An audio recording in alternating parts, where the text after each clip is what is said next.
Buenas tardes a todas y a todos.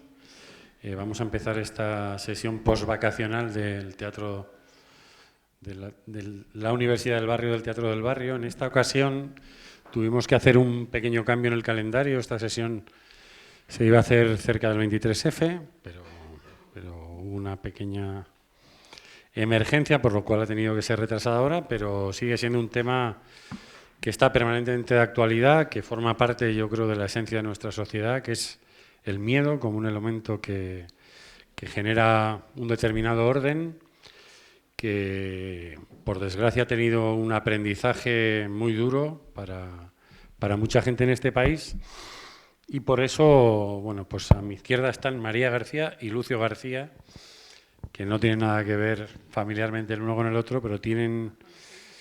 La relación que tienen en común es porque ambos pertenecen a familias que fueron perseguidas por la dictadura y represaliadas, y lo que queríamos un poco era hablar de cómo el 23 de febrero, el golpe de Estado, que posiblemente fue, o lo que quería ser es un gran susto, ¿no? Pues afectó a personas como ellos que, bueno, habían conocido las consecuencias del 18 de julio del 36 directamente, y hablar un poco de cómo afectó a sus vidas, ¿no? A esa noche, y cómo afectó a sus vidas el miedo.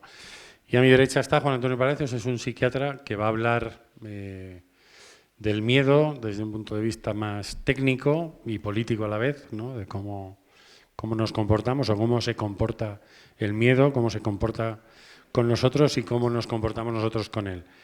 Yo he hecho un pequeño vídeo, un acto de intrusismo, porque no soy editor de estas cosas, pero vamos a empezar con un vídeo que trata de ser una introducción al tema del miedo, de la política y del efecto que tiene socialmente, especialmente en un país como el nuestro. Españoles,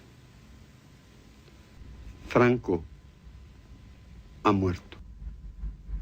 Quisiera, en mi último momento, unir los nombres de Dios y de España y abrazaros a todos para gritar juntos por última vez, en los umbrales de mi muerte: ¡arriba España! ¡Viva España!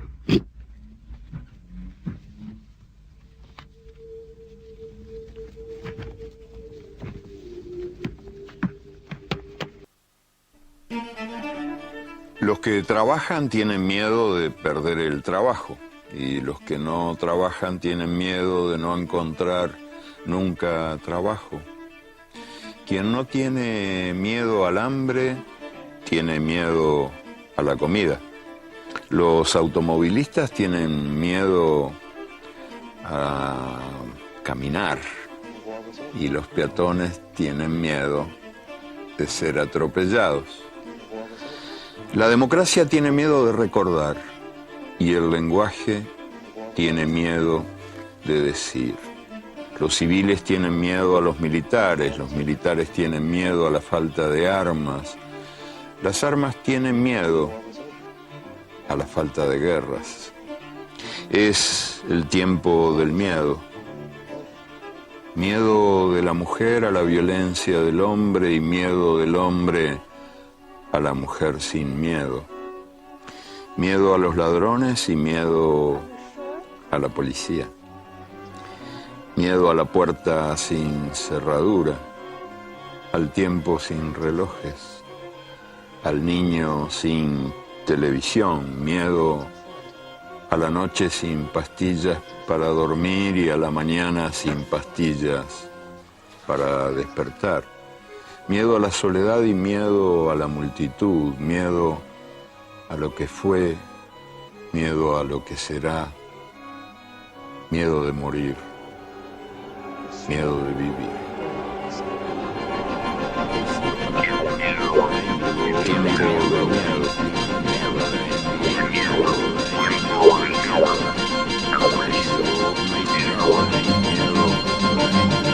Tiene miedo a la policía.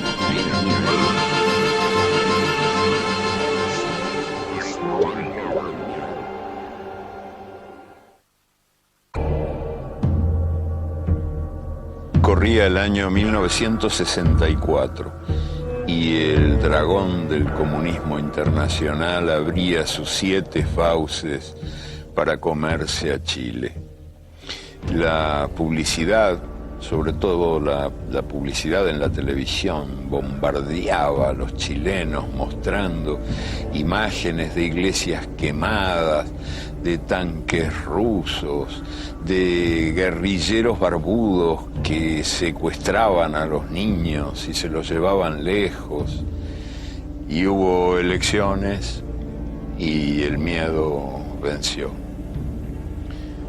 Y Salvador Allende, el candidato derrotado, me contó qué era lo que más le había dolido de esa experiencia dolorosa. La empleada de la casa de al lado de su casa en el barrio de Providencia, era una pobre mujer que trabajaba 20 horas por día ocupándose de los niños, lavando y planchando la ropa, fregando, haciendo la comida y del día a la noche trabajando sin parar, esa pobre mujer que había envuelto su ropa en una bolsa de plástico y la había enterrado en el jardín porque tenía miedo de que si ganaban los rojos le expropiaran sus propiedades.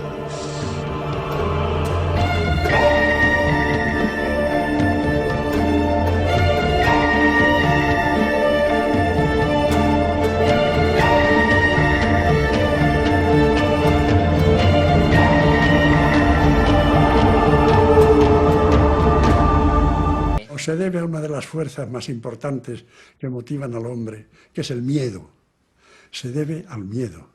El gobernar a base de miedo es eficacísimo. Si usted amenaza a la gente con que los va a degollar, luego no los degüella, pero los explota, los engancha a un carro, les azota, tal, y dicen, bueno, por lo menos, y se dice eso que es tan grave, virgencita, que me quede como estoy. El miedo hace que no se reaccione, el miedo hace que no se siga adelante. El miedo, mire usted, es mucho más fuerte casi, desgraciadamente, que el altruismo, que el amor, que la bondad. Y el miedo nos lo están dando todos los días los periódicos y la televisión y todo. Si tuviésemos que decir un factor que sea el causante de esta relativa normalidad, de esta aparente calma que estamos viendo hoy aquí en este centro comercial, ¿cuál sería ese factor? Me gustaría comentarte un factor importante, que es que estamos instalados en una cultura del miedo. ¿Pero qué es la cultura del miedo? Bueno, hace poco se hizo un estudio de la Fundación Pfizer sobre 1.200 encuestas. ¿Pfizer es el laboratorio de la Viagra? Sí, ¿Estos? Los mismos. Y el resultado fue que había un porcentaje de un 44% de personas que tenían miedo a perder su trabajo, un 86% de los desempleados que pensaban que no iban a encontrar trabajo o temían perder coberturas sanitarias. O sea, es un miedo a ir a peor. Evidentemente. ¿Quién se encarga de difundir ese miedo para que haya calado tanto? Los medios de comunicación de masas han jugado un papel muy importante. No son los generadores del miedo, pero sí que favorecen esa cultura del miedo, y la favorecen precisamente a través de las malas noticias. Las malas noticias son una buena mercancía. Pero no estarán matando al mensajero. Los grandes conglomerados de comunicación no son unas hermanitas de la caridad, o sea, ellos también responden a intereses financieros importantes. No es tanto engañar, pero sí es no decir toda la verdad, ¿no? La tendencia a dramatizar y a fijarse en ese peor escenario posible provoca fácilmente las medidas de urgencia, las reformas del Código Penal, hacer un cambio de la Constitución express. Se justifica. Se justifica. Esa dramatización y esa urgencia parece que hacen necesario esos cambios que de otra manera, quizás de una manera más reflexiva y sosegada, hubiéramos tomado quizás otras decisiones, ¿no? O sea, al final nos hemos creído que no hay alternativas. Efectivamente. A través de los medios, el poder se cuida mucho a veces de presentar a las posibles alternativas como algo marginal, algo utópico, irrealizable, algo que tiene que ver con sectores incluso violentos. ¿Los perroflautas? Sí. dicho claramente, no, las alternativas son alternativas que no suponen en muchos casos un cuestionamiento del sistema capitalista, lo que suponen es una profunda reforma de las reglas del mercado. ¿Qué estaría yo pensando con eso de volver a Isla Hormiga? Acabamos de llegar aquí y tenemos comida más que suficiente para todo el invierno, ¿verdad? ¿Para qué volver? Hubo una hormiga que osó enfrentarse a mí. Sí, pero podemos olvidarnos de ella. Era una simple hormiga. Tienes razón. Solo se trata de una hormiga. Sí, jefe, sí. Son diminutas. Diminutas. De acuerdo. Supongamos que este grano es una simple y diminuta hormiga. ¿Te ha dolido? No. Bueno, y a ver esta. ¿Es una broma? ¿Y qué me decís de eso?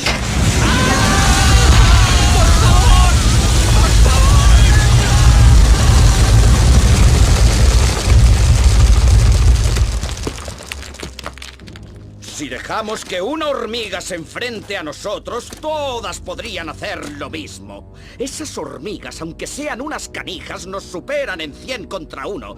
Y si llegasen a esa conclusión, se acabaría nuestra forma de vida. No es cuestión de comida. Lo que importa es mantener a esas hormigas a raya. Por eso vamos a volver. ¿Alguno de vosotros quiere quedarse? Sí. ¿Qué pasa? No. ¡Quieto todo el mundo!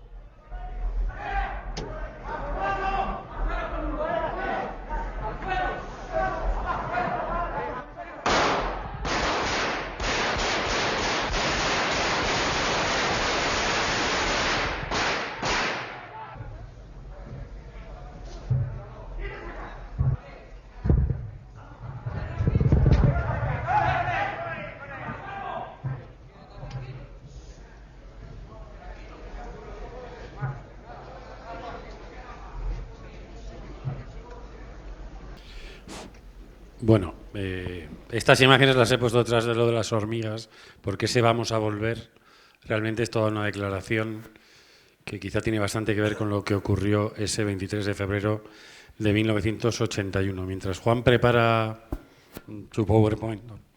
Yo quería que os presentarais, ¿no? Y contarais un poco por qué estáis aquí, qué os ha pasado para llegar hasta aquí hoy. Pues soy María García. Y bueno, soy viuda, tengo 3 hijos y bueno, he pasado muchísimo, sobre todo la posguerra. Y luego, pues la circunstancia esta del golpe de Estado la viví con cierta intranquilidad, pero pues tampoco fue una cosa... Luego cuando volvimos a casa, porque estábamos en esa hora en el dentista, mi marido y yo, sentí más miedo y más... Me trajo al recuerdo tantos avatares tan malos de mi vida, pero bueno, gracias a Dios aquello no cuajó y bueno, estamos aquí luchando y bueno, y nada más. Muchas gracias. ¿Qué le había pasado a tu familia? Hoy mi familia. Mi padre lo fusilaron cuando yo tenía 7 años, allí en el pueblo, era presidente de la Casa del Pueblo y era un luchador, y lo fusilaron. Y nos quedamos 5 hermanos, yo era la más pequeña, y mi madre sola, y bueno, pues despreciada del pueblo y despreciados, porque éramos de izquierdas, muy de izquierdas. Y pasamos, a mi madre la encerraron porque mi padre se marchó con unos amigos para pasar a Francia, pero tuvo un problema de rodilla y tuvo que volver. Y en mi casa se escondió en mi casa. Y alguien pues denunció que estaba en mi casa, pero no lo cogieron, se entregó él. Pero hasta que se entregó, que fue casi un mes, a mi madre la detuvieron, la pelaron, la pasearon, echando sangre porque la pelaron a la pobre pues, mal. Y los 5 allí, mi hermano que tenía 14 años, el mayor, allí en la puerta de donde estaba detenida, la dejaron fuera porque hacía muchísimo frío y yo no sé cómo no se quedó allí esa noche, al lado de una fuente allí en en la falange del pueblo nuestro, y sobrevivió, salió, y cuando salió que le hicieron, bueno, verdaderas perrerías. Y estábamos con un hambre y con una necesidad de todo, y esa noche, lo dejaron medio muerto, le pegaron una paliza, hasta le saltaron un ojo, y un compañero que sobrevivió dice que cogió el ojo en la mano y se lo puso, y fue un milagro. Pues sí, un milagro, un milagro. No lo tendría muy separado de su sitio, y se le puso en su sitio al pobre. Se lo llevaron a Alcázar después de pegarle muchísimo al pueblo, y en Alcázar de San Juan, pues a los 3 meses y pico, pues como él declaró, pero eran unas declaraciones que... Pero aún así mandaron de aquí, de Madrid, de Franco, el indulto, que era un hombre honesto y una persona... Pero los odios son malos, muy malos. Y no les interesaba que personas tan luchadoras y tan buenas y tan... pues vivieran. Y fueron 4 de allí del pueblo, que yo conozco todavía a sus nietos, claro, y a sus hijos. Pero bueno, perdonar es mejor que el rencor. Cuando voy, los veo, me recuerdo esas horribles jornadas. Y fueron y dijeron, bajo nuestra responsabilidad, esta noche que Benito tiene que morir. Y a las 7 de la mañana, al día siguiente, lo sacaron. Está reconocido el cementerio de allí del Alcázar de San Juan, de todos los republicanos. Lo fusilaron. Entonces estábamos nosotros con mi madre en un melonar que sembró mi madre unos melones y mi hermano mayor. Y yo cuando veo esas hordas de gente pobre y humilde que van desarrapados y detrás de los padres, me recuerda aquella estampa que veníamos por el camino con un polvo que hacía corriendo, y llegamos a mi casa y estaban unas zapatillas que él se había hecho de esparto y un atico pequeño con su ropa, con la ropa llena de sangre y de pieles porque le habían quitado la camisa y la habían metido en una bolsa, y es lo que había allí en la puerta de mi casa. Y bueno, pues seguimos viviendo y luchando, y no nos fuimos del pueblo. Mi madre, que era muy buena madre, y mis hermanos han sido muy buenos, muy trabajadores. Pues hemos salido adelante, y bueno, el tiempo no se olvida nunca, nunca jamás, aunque viviera 1000 años. Pero porque he pasado mucho miedo, mucho malestar, muy mal. Pero el tiempo es muy sabio y va serenando la vida de las cosas, y aquí estamos. Yo he criado a mis hijos mi marido trabajaba en Pegaso, murió hace 30 años, en 52 años, y bueno, pues nos dieron una casita cuando se colocó mi marido en Pegaso, y ahí estamos, y sobreviviendo y dando gracias a Dios que estamos sanos y vivos, y bueno, pues aquí estamos. Muchas gracias a todos por escucharme. Muchas gracias.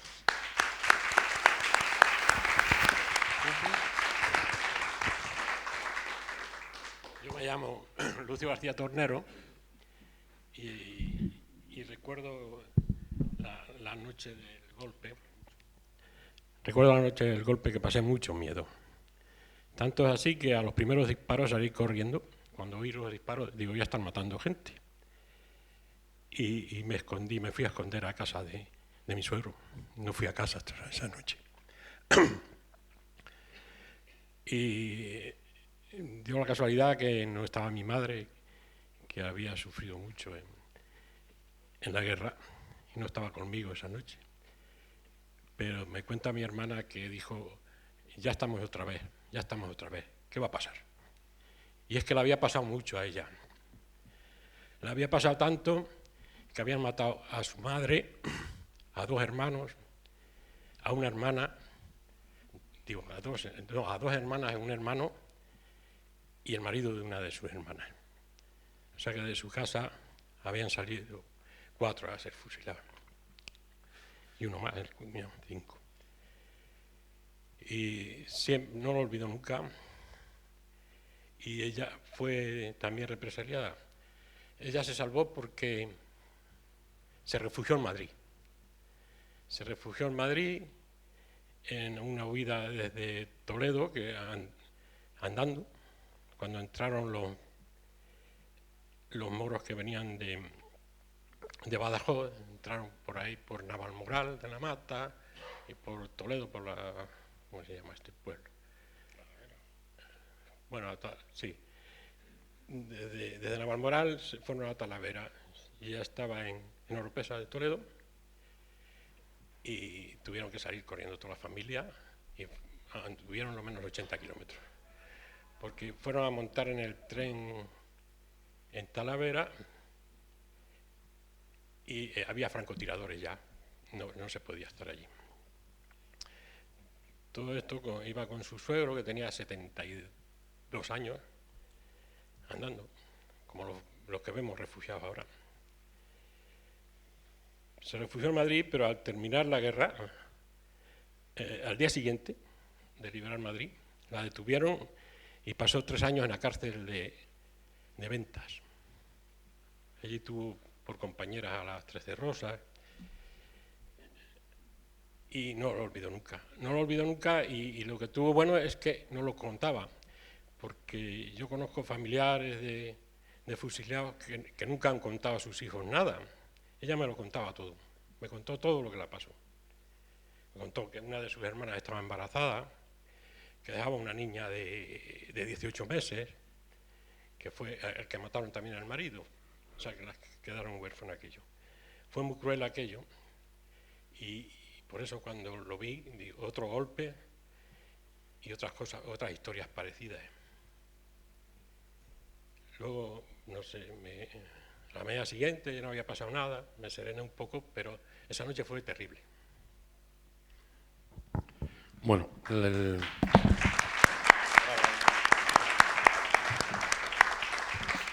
ahora seguiremos hablando de él después de Juan Antonio. El golpe tuvo memoria, por ejemplo, en la ciudad de Madrid no existían muchos hipermercados, pero hubo uno que se vació en 2 horas, que es Jumbo, que estaba en la calle Pío XII, donde la gente salía incluso con 2 carros llenos de comida, porque precisamente estaba funcionando la memoria de la posguerra, y a mucha gente el miedo que le entró precisamente era el de volver a pasar hambre, ¿no? Y incluso en ciertos sectores de la extrema derecha, la revista Interview publicó luego algún artículo con listas de asesinables.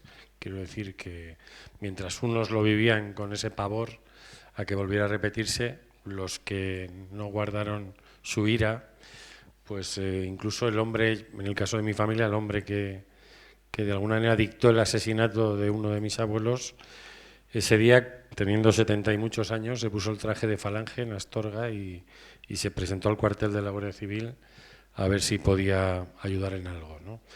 De la historia que estaba contando Lucio, ¿no? Hay mucha gente, él ha contado ahora la historia de los refugiados, ¿no? Esa columna de la muerte que subía por Extremadura a liberar Toledo, o el Alcázar de Toledo, ¿no?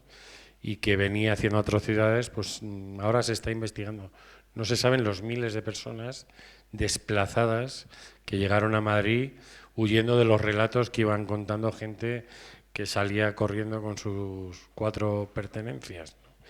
Y yo tengo un reportaje bastante curioso, entre comillas, ¿no? De un pueblo que está precisamente en esa carretera, que se llama Quismondo, que está en el kilómetro 69 de la carretera de Extremadura, que ocupó un edificio aquí en Alonso Martínez, y entonces tenía su alcalde, tenía sus vecinos, y en toda la manzana vivía gente de Quismondo, ¿no?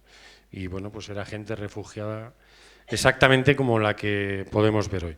Ahora vamos a pasar a la exposición de Juan, que, bueno, desde una perspectiva, ya he dicho, de la psiquiatría, de qué es eso del miedo, ¿no? Y algo tan irracional que a veces nos puede costar reflexionar, pero como decía uno de los cortes en ese vídeo, ¿no? Que hablaba el programa Salvados, ¿no? Es una de las formas que tenemos de explicar el que hayamos pasado una crisis como esta, el que haya un 50% de jóvenes desempleados que no van a conocer lo que es un contrato de trabajo pues en muchos años, muchos de ellos, y no hay ningún tipo de conflicto social, ¿no? Y ese es el tipo de orden que produce el miedo, que ha sido quizás uno de los grandes poderes fácticos de nuestro país. A esa imagen icónica que tenemos de Coronel Tejero en el Congreso, cómo eso ha operado, cómo eso ha funcionado. Y a partir de ahí, él continuaría. La presentación es demasiado larga, no creo que lleguemos a hacerla un poco lúdica para ver hasta qué punto podemos digerirla, ¿no? He intentado utilizar sobre todo imágenes de arte callejero, de grafiteros, que creo que son bastante significativas, ¿no? En fin, empecemos, vayamos. Bien, en primer lugar vamos a situarnos. Paul Sartre, vamos con 600 años de diferencia, desde Paul Sartre, que dice que todos los hombres tienen miedo, que el que no tiene miedo no es normal, hasta Hobbes que 400 años detrás, 500 años, habla de que el día que yo nací mi madre parió 2 gemelos, yo y mi miedo. El miedo siempre ha existido, un miedo que en principio nos alcanza sobre todo ahora. ¿Qué nos está pasando? ¿Qué nos está pasando en esta sociedad? Están aumentando las patologías emocionales, están aumentando en las ciudades, en Occidente, en las últimas décadas, la vida cotidiana, los trastornos de ansiedad, los ataques de pánico, crisis de ansiedad, estrés, todo muy vinculado al miedo. Por cierto, es una curiosidad, estrés, una de las acepciones es carente de valor, por si puede servir para algo. Fijaros, Estados Unidos, solamente en Estados Unidos, observar la epidemiología del miedo. El 17% de la población va a tener en algún momento de su vida algún trastorno de ansiedad. Y los trastornos de pánico llegan al 2%. Y en España la prevalencia es del 13% ahora mismo. Los ataques de pánico alcanzan ya al 1%. ¿Qué está pasando? Bien, sigamos situándonos. El miedo funciona como epidemia, sin lugar a dudas. Todos los 1001 símbolos que tenemos son miedo. Bueno, me da lo mismo, miedo a los zombies o miedo. Este era un cartel que querían colocar en la entrada de Moncloa, unos compañeros. Pero bueno, es decir, funciona como una epidemia. Es decir, miedo funciona permanentemente. Además debe ser muy eficaz, porque realmente a la hora de la verdad, la verdad es que se nos advierte de ello, luego se nos perpetúa. ¿Qué pasa? Que todo eso hay un miedo bueno, hay un miedo malo. Podemos decir, hay un temor que es saludable, hay un temor que es patológico. Pues bueno, vamos a decir que los estudiosos dicen que sí, que hay 2 tipos de miedo. Es decir, hay un miedo que paraliza, que enferma, y otro que moviliza. Digamos que hay personas que según circunstancias históricas y demás, hay diferentes situaciones. Es decir, pero ¿cuál predomina? ¿Cuál predomina en los comportamientos colectivos? Es decir, y si sabemos tanto sobre el miedo y sobre este tipo de miedo, ¿no habrá una ingeniería alrededor del tema? Yo voy a intentar desenmascarar esto y voy a intentar demostrar en la medida de lo posible que esto es así. Hay una auténtica ingeniería. Es decir, ¿a qué nos referimos cuando aludimos de miedo? Vamos a empezar del principio.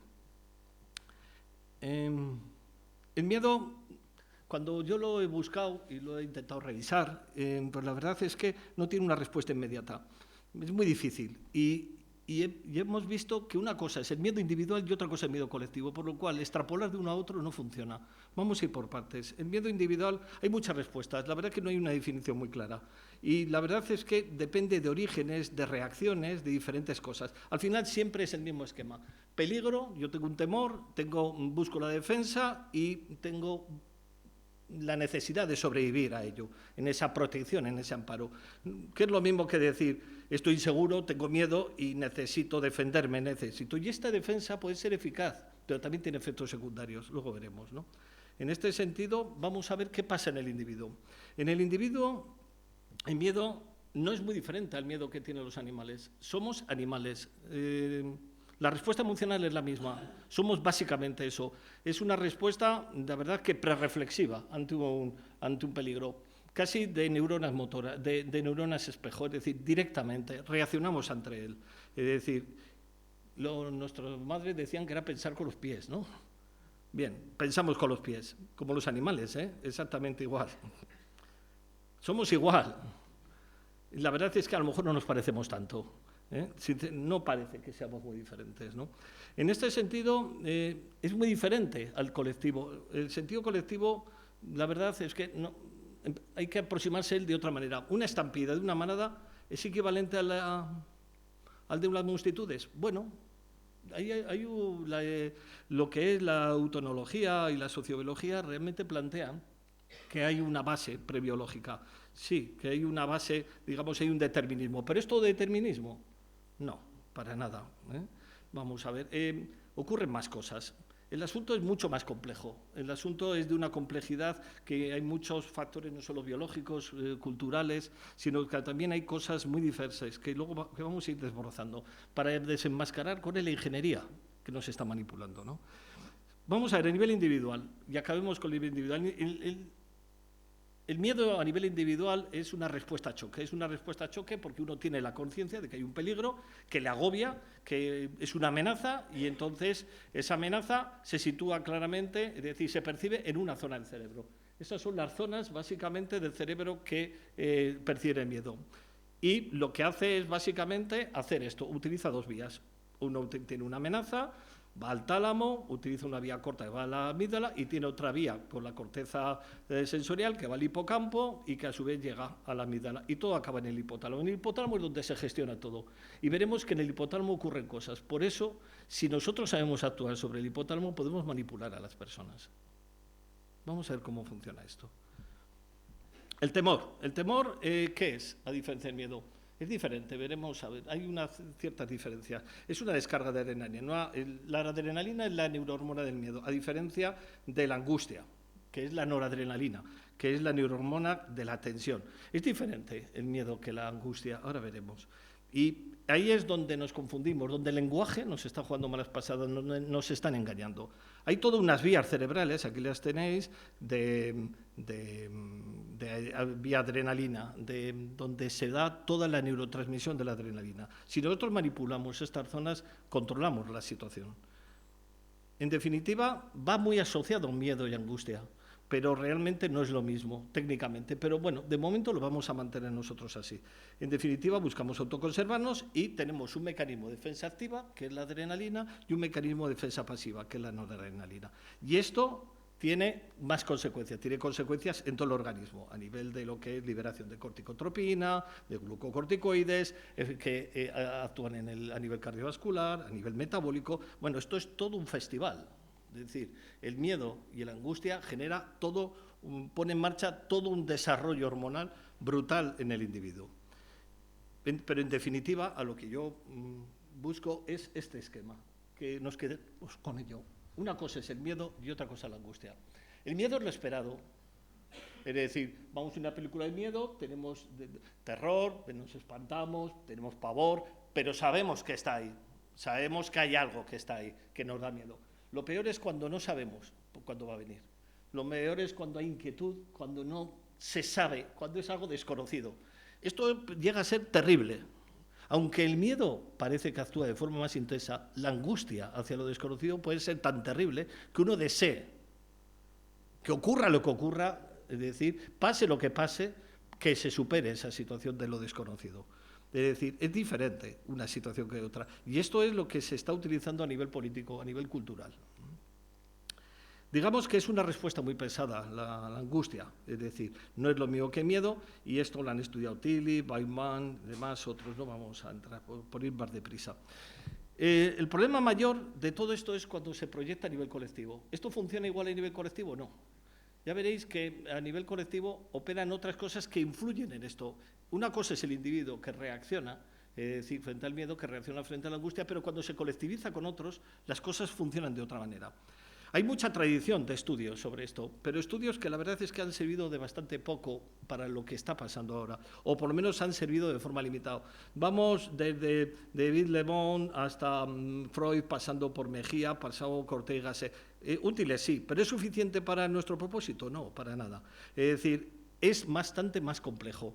Estamos hablando de un tema de complejidad, y esa complejidad es la que tenemos que desmenuzar. Me va a dar tiempo.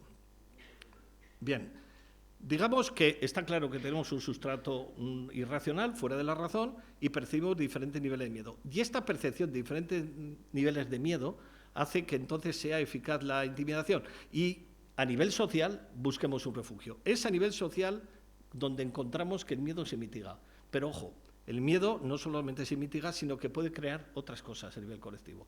Es decir, que en esta imagen de los inmigrantes que están huyendo del miedo, por sí misma, en su propio desarrollo, en lo que están viviendo, tienen miedo. Esto es lo que se llama miedo de segundo orden. Esto es lo que Zygmunt Baum llamaba segundo orden, o Lagrange llamaba miedo derivativo. Pulsar este miedo de segundo orden, pulsar este miedo derivativo hace que el colectivo se mueva de una manera o de otra. Está claro que llega a ser tan intenso que uno desea, como sea, que de una vez por todas la amenaza se concrete. El hecho de que no se concrete destruye al individuo, crea una auténtica catástrofe. No hay nada como para destruir a la persona como crear la incertidumbre máxima, es decir, donde nunca sabes cuándo eso va a llegar. Este tipo de esquema, es decir, permite una ordenación de las sensaciones. Es decir, primero, lo más importante es la angustia y lo segundo es el miedo. Lo digo porque muchas veces confundimos una cosa con la otra. Y lo que nos está creando esta cultura no es una cultura de miedo, es una cultura de angustia. Y ahí es donde a lo mejor tenemos que centrarnos. Y es ahí donde tenemos nuestra protección y nuestra defensa. Vamos a ver. ¿Qué es la angustia? La angustia, de entrada, en el individuo va muy asociada a la especie humana, y la especie humana es única en esto. ¿Por qué? Porque es la única que es consciente de que acaba la vida, es la única que sabe, que tiene la certeza de que va a morir, y es la única que sabe que puede exorcizar esto, y lo hace a base de rituales. Y esos ritos, que son los ritos religiosos, es una forma de limitar este tipo de angustia, en definitiva, una angustia existencial. Estamos hablando de la religión. La religión como respuesta, una religión como respuesta emocional que, bueno, ha sido estudiada a diferentes enfoques, pero en definitiva que hay que asumir que es algo tangible, está ahí. La religión como pensamiento religioso, deseo, delirio, llámese como se quiera, pero está ahí. Y está ahí y además está vinculada íntimamente a la muerte. Y ese miedo a la muerte se elabora socialmente. Ese es el secreto de la religión. El secreto de la religión es que tiene una elaboración como miedo social, que está producido socialmente y que tiene unos efectos colectivos. Yo os animo a este libro lo leí hace poco de John Gray y vale la pena, el de la Comisión de Mortalidad. Cómo la ciencia, tanto la ciencia como la religión, tienen las mismas estrategias basadas en el miedo y hacen una construcción de temor social para ser eficaces y para conseguir sus propios logros. Entonces, si resulta que todo esto estamos hablando de miedo social, y por lo tanto los efectos tienen que ser distintos o individuales, ¿cuál es la clave? La clave es la omnipresencia, una omnipresencia que siempre está. Y la pregunta es, ¿esto qué es? ¿Algo cultural o es algo y es lo que nos mantiene unidos? Luego veremos que es así. Y posiblemente, voy a adelantar algo, alguien ha planteado y plantea que no existe política sin miedo. Posiblemente en esta unión, en este miedo social, es donde está el secreto de la religión y por arrastre de algunas de las prácticas políticas. En definitiva, si tú repites una mentira muchas veces, si tú repites bastantes veces, ella llega a ser verdad, no, ella llega a ser política o religión, alguien decía. Bien, vamos a ver, entonces, el miedo, hemos dicho que está procesado socialmente, que actúa, nos influye, y es una alarma biológica, pero una alarma biológica, y la pregunta es, ¿cuánto tiene de cultural y cuánto tiene biológico? Esta pregunta yo me la estuve haciendo y estuve dándole bastantes vueltas, y entonces descubrimos algunas cosas. Primero, existen unos mecanismos históricamente que vamos a ir desmenuzando hasta lo más sofisticado. Normalmente mecanismos materiales que se han utilizado históricamente, las vallas. Las vallas, es decir, esta es conocida, una valla en el Estado palestino, que por supuesto que tiene su respuesta. Es decir, todo tipo de límites tiene su respuesta. O está en la valla de Melilla y tiene su respuesta, sin lugar a dudas. Es decir, estamos hablando de murallas, de diques, que no son más que límites del temor, límites de miedo, buscando la protección, instrumento. Y buscamos también a nivel inmaterial. ¿Cómo lo hacemos? Lo hacemos, pues bueno, con la religión. Lo buscamos el mecanismo de huida y de explicación a través de una ritualización, un pensamiento mágico, que se puede extender a todo, no solamente a las religiones conocidas, a cualquier tipo de creencia, también ideológica. Y no solo eso, sino también el lenguaje. Tanto ambas cosas, religión, palabras, ilusiones, pueden ser barreras. Y esas barreras, si se logran instrumentalizar, son eficaces. Estoy, como veis, dando pasos hasta donde nosotros vamos a ver qué nos está pasando ahora. ¿Qué ocurre? Que todas estas reacciones, tanto en la valla, que en el dique, como en la religión, como en las palabras y las ilusiones, lo que hace es que los asociados, los que están afectados, los asustados, es decir, cooperen. Pero esta cooperación veremos que se nos vuelve en contra. Se nos puede volver en contra. Vamos a ver cómo es. Entonces, porque la pregunta que se han hecho Norbert Elias y otros autores es ¿hasta qué punto la civilización, es decir, como mecanismo de cooperación, no es más que una lucha para dominar el miedo? En definitiva, no es más que eso. ¿Cómo es esto? Lo cierto es que los miedos cada vez estamos domesticados. En los estudios de psicología que hay a lo largo de las últimas, de hace 2, 3 siglos, esta parte se ve que cada vez los miedos que tenemos originarios están más domesticados, están menos visibles. Es decir, impulsos primarios muy propios del cerebro reptil, como puede ser el hambre, el deseo sexual, el control de esfínteres, que cada vez están más procesados socialmente, es decir, cada vez tienen más una gestión voluntaria eficaz. Es decir, que lo social, las pautas, las convenciones establecidas, la verdad es que nos llegan a controlar. Pero en este tipo de control, ahí tenéis, estoy poniendo al lado las referencias bibliográficas de algunos libros por si a alguno le interesa. Luego la presentación y los materiales que hay, si a alguien le interesa, yo no tengo ningún inconveniente en pasárselos. El miedo... Por todo eso, el miedo cada vez está más metido en el entramado social. Es posible que el cimiento social civilizatorio sea propio, sea el miedo, y que el control del miedo, ahí está Teodorov y demás, sea la base de nuestra cultura. Por eso se habla de que a lo mejor el control de la agresión y el control del miedo es realmente la base de nuestra cultura. ¿Hasta qué punto es eso? Vamos a ver. Parece que el fundamento de toda organización social puede ser el miedo, ya decía Freud, o lo dice Hobbes, pero el motor social es la búsqueda de seguridad. Y ahí en esta lucha es donde estamos. Aquí viene, vamos a ver, son comentarios de Freud, de Hobbes y demás que no vienen. Vamos a ver. Llegamos entonces a... En esa lógica vemos el miedo como motor de la política. Y alguien plantea, es decir, el miedo, ya lo planteó Hobbes, lo planteó Maquiavelo, lo plantea Paul Virilio, es decir, todos coinciden de alguna manera. El miedo está implícito en la política, es decir, es la constante de su práctica. Y la pregunta es, ¿existe posibilidad de una política sin miedo? La verdad es que esta pregunta a lo mejor es para el debate. ¿Es posible una política sin miedo? Es decir, los hechos de lo que nos está pasando en este país, lo que está pasando en diferentes fuerzas políticas, el miedo, es decir, no es el motor de la mayor parte de las actuaciones, porque el miedo brota de la inseguridad y entonces la política es la respuesta de poder.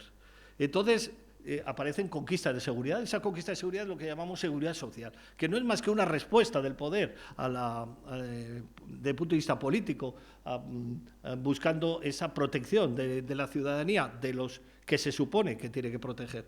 Mirad, hay un autor que a mí me interesa, que es Robert Castell, y dice lo siguiente, dice, ¿cómo es posible que vivamos en uno de los países, en una de las zonas más desarrolladas del mundo, más seguras que han existido, y sin embargo, estamos rodeados permanentemente de preocupación, de protección, está permanentemente omnipresente la seguridad? ¿No es esto una paradoja? Es decir, esto me hace mucha gracia a mí este vídeo, ¿no? Es decir, estamos ante videocontrol, es decir, y a la vez estamos, esto lo vi yo en Argentina, en Buenos Aires, ¿no? Es decir, estamos en el momento de máximo control, es decir, es una contradicción. Contradicciones que veremos que se asimilan mal por la población, porque se vive, es decir, la comunicación y la aceptación y las sensaciones son absolutamente contrarias a los datos que hay. Es imposible suprimir el miedo, sin lugar a dudas. Esa es la conclusión. El miedo no es suprimible, es canalizable, es moldeable. Y si además hay políticas que promueven a cada rato el miedo, todos lo conocemos, ¿cuál es el resultado? El miedo. El miedo como emergencia, es decir, que hace que haya asociaciones e instituciones que viven de la respuesta a este tipo de imposibilidad y de promoción, ¿no? Y además se estimula la división del trabajo social. Y además, es decir, hay un sostenimiento de orden. Y además, es decir, en definitiva, es todo una forma de politizar lo social. Es una forma de gobierno. Estamos instalados en una forma de gobierno basada en el miedo. Desde esto hasta, todos conocemos el roto. El roto, yo he estado calculando que aproximadamente cada 30 o 40 viñetas hay una que hace referencia al miedo. Es decir, estamos ante la política del miedo. Estamos ante, si no se puede evaluar la moneda, pues al menos habrá que devaluar a la gente, pero al final es el miedo. Bueno, vamos a ver. Desde muy niños, ya voy entrando en el último tramo, desde muy niños estamos viviendo potenciales amenazas. Y de muy niños somos manipulados para vencer ese miedo. Es decir, ¿para qué? Para conseguir esa obediencia. Eso es real. Es decir, el miedo impartido por los mayores hace que haya subordinación y obediencia de alguna manera. A lo mejor es necesario, discutámoslo, pero lo cierto es que se aprende a qué tener miedo. Hemos aprendido a qué tener miedo. Es decir, nos han incorporado las pautas de saber qué tenemos que hacer frente a él. Y todo esto, es decir, sobre esta base biológica, se orienta entonces las diferentes sensibilidades y percepciones culturales. Y entonces, diferentes culturas enfocan el tema de diferente modo. Es decir, en cualquier caso, hay una construcción, hay una localización de enemigos ahí fuera. Es decir, si la bruja tiene que morir en los cuentos. Hay todo, no voy a decir más allá del psicoanálisis de los cuentos de hadas, es decir, hay toda una construcción en lo que son las leyendas, los cuentos y demás infantiles. Es decir, localizamos enemigos, espantajos individuales o sociales como forma de ubicarnos socialmente. Es decir, no es gratuito esto. Sorprendentemente, por cierto, ¿os dais cuenta que todas son delgadas, jóvenes y todas aspiran a no trabajar? Es decir, en Walt Disney todas son así, ¿no? Pero es decir, esto tiene toda una construcción educativa. ¿Basada en qué? En lo que tienen, lo que tienen y te tienen que perder de vista. Claro, podemos tener otra forma de hacer las cosas. Me encantó este graffiti, donde es un graffiti de dos niños pintando, haciendo graffiti. En definitiva es esto. Me parece que era magnífico, resume muy bien en arte callejero dónde estamos. Es decir, el miedo como base de construcción. Entonces, ¿qué pasa? Las madres que nos hicieron, pues nos educan con lo que tienen, con la información que tienen disponible en cada momento. En otro momento habrá otra información, habrá otro tipo de educación. Y hacen lo que pueden, como lo hacen o lo hacemos todos los padres, ¿no? Y nos hablaron del hombre del saco, ¿no? El hombre del saco que se lleva a los niños cuando no comen. Por cierto, he revisado y está en todas las culturas. Es sorprendente, ¿no? En muchas culturas. Por cierto, Bart Simpson también se lo cuenta, es decir, Homer se lo cuenta a Bart en uno de los episodios, le habla del hombre del saco, es decir, porque tiene miedo el padre, ¿no? Es decir, el hombre del saco, siempre el hombre del saco. Y a partir de ahí, la extrapolación de adultos, no muy diferente. Estamos llenos, los conglomerados, los agregados sociales, estamos llenos todos de construcciones fantasmales. Fantasmales desde principios de siglo, es decir, hasta posteriores, los menesterosos, los pordioseros, los indigentes, ojo, y los inmigrantes. Por cierto, que no éramos muy diferentes hace poco, ¿eh? Hace poco estábamos ahí, formamos parte de ese miedo fantasmal que nos tenían, no muy diferente del miedo de ahora. Respuesta de los compañeros ante la crisis de los refugiados de Siria. Es decir, miedo. ¿Y qué hay? Una explotación del miedo. Una explotación del miedo en el 19, el 20 y el 21, donde se unen dos conceptos, por ejemplo. El concepto de clase trabajador y de trabajador se une como espacio de lo peligroso. Y esto, es decir, que es una nueva operación ideológica, es la base del libro que todos conocéis, Chaps. Vale la pena leerlo, de Owens. Es decir, o la formación de la clase obrera en Inglaterra, libros recientes.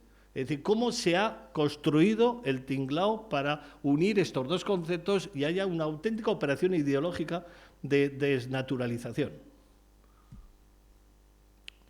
En definitiva, muy eficaz, porque ahora mismo sigue siendo eficaz. Mirad, es eficaz, antes eran las brujas, ¿verdad? Las brujas, arcallejero, ¿vale? Y ahora, ¿el equivalente qué son? No es sin más de los terroristas, Es decir, el discurso, el lenguaje, cuando se ha estudiado metalenguaje, tesis doctorales, estudios en psicología, en psicodinamia, psiquiatría, vemos la equivalencia de percepciones.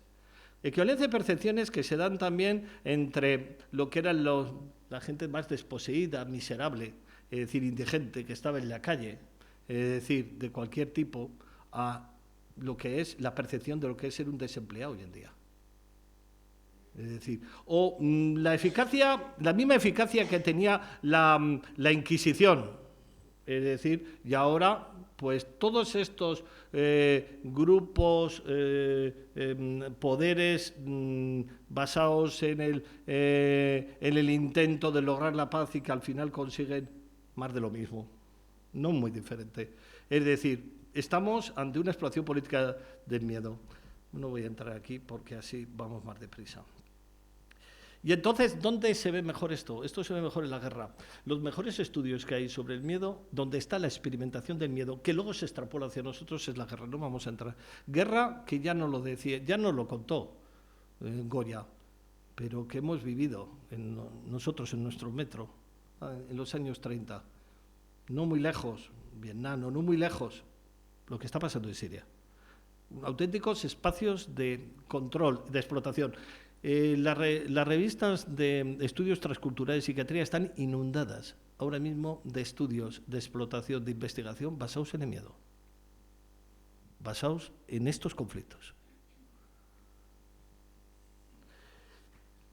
Es una industria la que hay. Estamos llegando al espacio, como veis, esta lógica nos lleva hacia... Y hay una industria absolutamente privilegiada, una industria donde el miedo es inseguridad, delito, terrorismo, precariedad laboral, palabras que asociadas al miedo.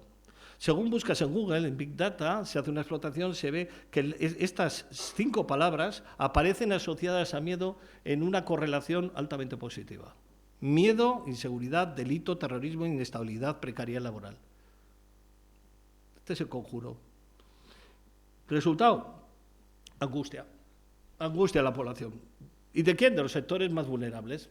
Por eso, decía Galeano, por eso es tener miedo a perder el trabajo, por eso es tener miedo al terrorista, por eso es tener miedo a la inestabilidad, por eso a la precariedad laboral, al inmigrante. Es curioso, he estado buscando, pero no me salía inmigrante cuando he hecho la explotación. Habrá que seguir trabajándolo, posiblemente salga. La explotación es una población demasiado histórica y posiblemente sea un fenómeno más reciente. Y este miedo, ¿con qué se combina? Y hace el cóctel perfecto con el rumor. Es decir, el rumor lo que hace es acrecentar la fantasía. No hay nada como un 26F con miedo, con el rumor, y estar absolutamente centrados y con un discurso absolutamente banal, que además habrá que desorcizarlo, por supuesto, es decir, de si el rey estaba o no implicado, y las consecuencias que ha tenido todo eso, y el control al que se nos ha sometido. Es decir, de repente hemos perdido de vista todo lo de alrededor. El rumor nos ayuda a poder implantar el miedo. En definitiva, sensaciones. El rumor, al final, lo que hacemos es operar con sensaciones. Y son estas sensaciones las que hacen que se mueva el gran colectivo. Y es donde se mueve fundamentalmente los más media. Bueno, aquí me encantó trabajar es de pobres, sea un buen rey. Sí, sí. Bien. En definitiva, ejemplo, observar, mira, las tasas de delito. Tasa de delito en España, en Estados Unidos, en el mundo. Vamos a ver, mirad, en Estados Unidos, ya sabemos que van con curvas. Fijaros que en Estados Unidos se considera que los delitos están creciendo en Nueva York y sorprendentemente ahí lo tenéis, cuando estuvo de alcalde Rudy Giuliani, pues bajó absolutamente todos los delitos. Todos los delitos en Nueva York, igual que en las demás ciudades. La percepción de la población neoyorquina es que era una ciudad más insegura. No muy diferente nos pasa. Vamos a ver. Fijaros, esta es la curva de delitos que hay, no sé si está bien enfocado, que hay de tasa de delito del anuario europeo creo que es de la Eurojust. Es decir, observar cómo la Unión Europea, la tasa de delito está en 67,6 y España está en el 45,3. O sea, somos de la cola de inseguridad, se supone, ciudadana. Fijaros, las curvas van bajando. Es decir, y sorprendentemente estas tasas de delito no corresponden con la sensación de delito.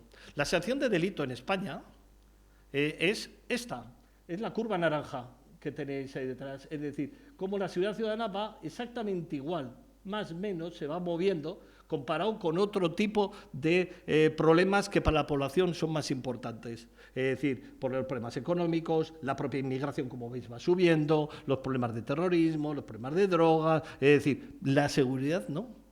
Y en cambio, fijaros, esto es el último estudio de la que encargó la Caixa sobre la evolución del malestar ante la posibilidad de tener vecinos, de decir de que procedan de determinado sitio, o ante lo que es la opinión pública correlacionada con respecto a lo que es la inmigración, o lo que es la delincuencia con respecto a la inmigración tal y como es percibida con la población. Es decir, no corresponde para nada las tasas de delito con la sensación de percepción de delito. ¿Y esto qué es? ¿Los más media? ¿Como productores de la sensación de inseguridad? ¿O la prensa refleja aquello que el público está dispuesto a subir? Estas son preguntas que tenemos que hacernos, porque en definitiva, y aquí viene, ya por último, los 4 elementos, es decir, que de alguna manera permiten que esto funcione. Primero, hay una construcción del discurso. Es decir, hay una sensibilidad para el fenómeno, hay determinados grupos políticos, construyen ejes discursivos en toda la inseguridad, y fijaros hasta qué punto se llega, que a mí me sorprendió estando hace poco tiempo en Buenos Aires, pasé una semana, hace unos meses, es decir, hubo un caso, es decir, un diputado de la Asamblea Argentina puso en marcha, promovió online un mapa online de seguridad ciudadana en la provincia de Buenos Aires. Fijaros que es una iniciativa en la cual los propios ciudadanos denuncian la inseguridad y la denuncian diciendo yo he tenido este delito, he tenido este percance y demás. Es decir, fija, esto que está en una web que se puede consultar con el mapa de seguridad da unos resultados de este tipo.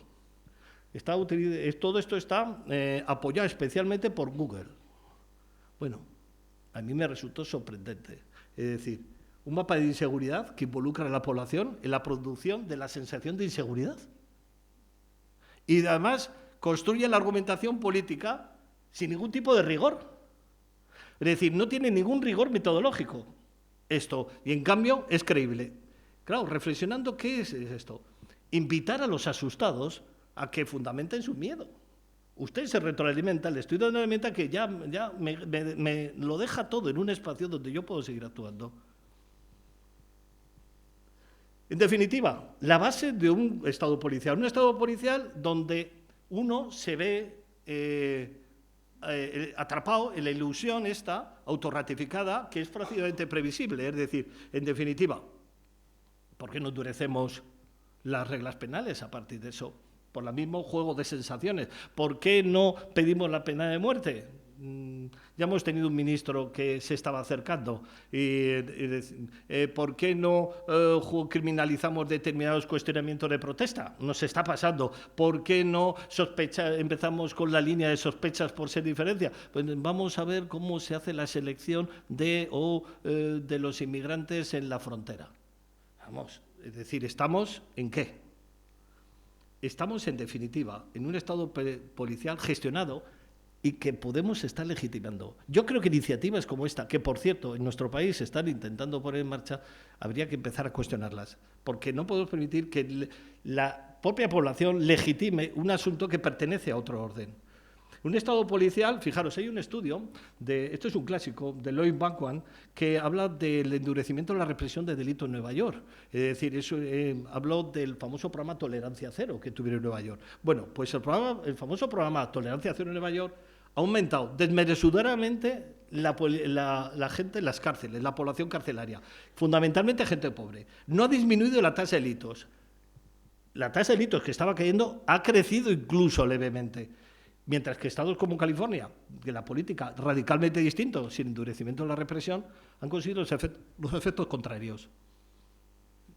Es decir, ¿por qué? Porque el conocimiento no circula socialmente. Y como no circula socialmente, podemos seguir manteniendo el asunto. Importa lo que se cree, pero no lo que realmente ocurre. Y esto es una verdadera tragedia. Es decir, ¿cómo podemos hacer llegar a la población, a la gente? Es decir, ¿qué es lo que está pasando?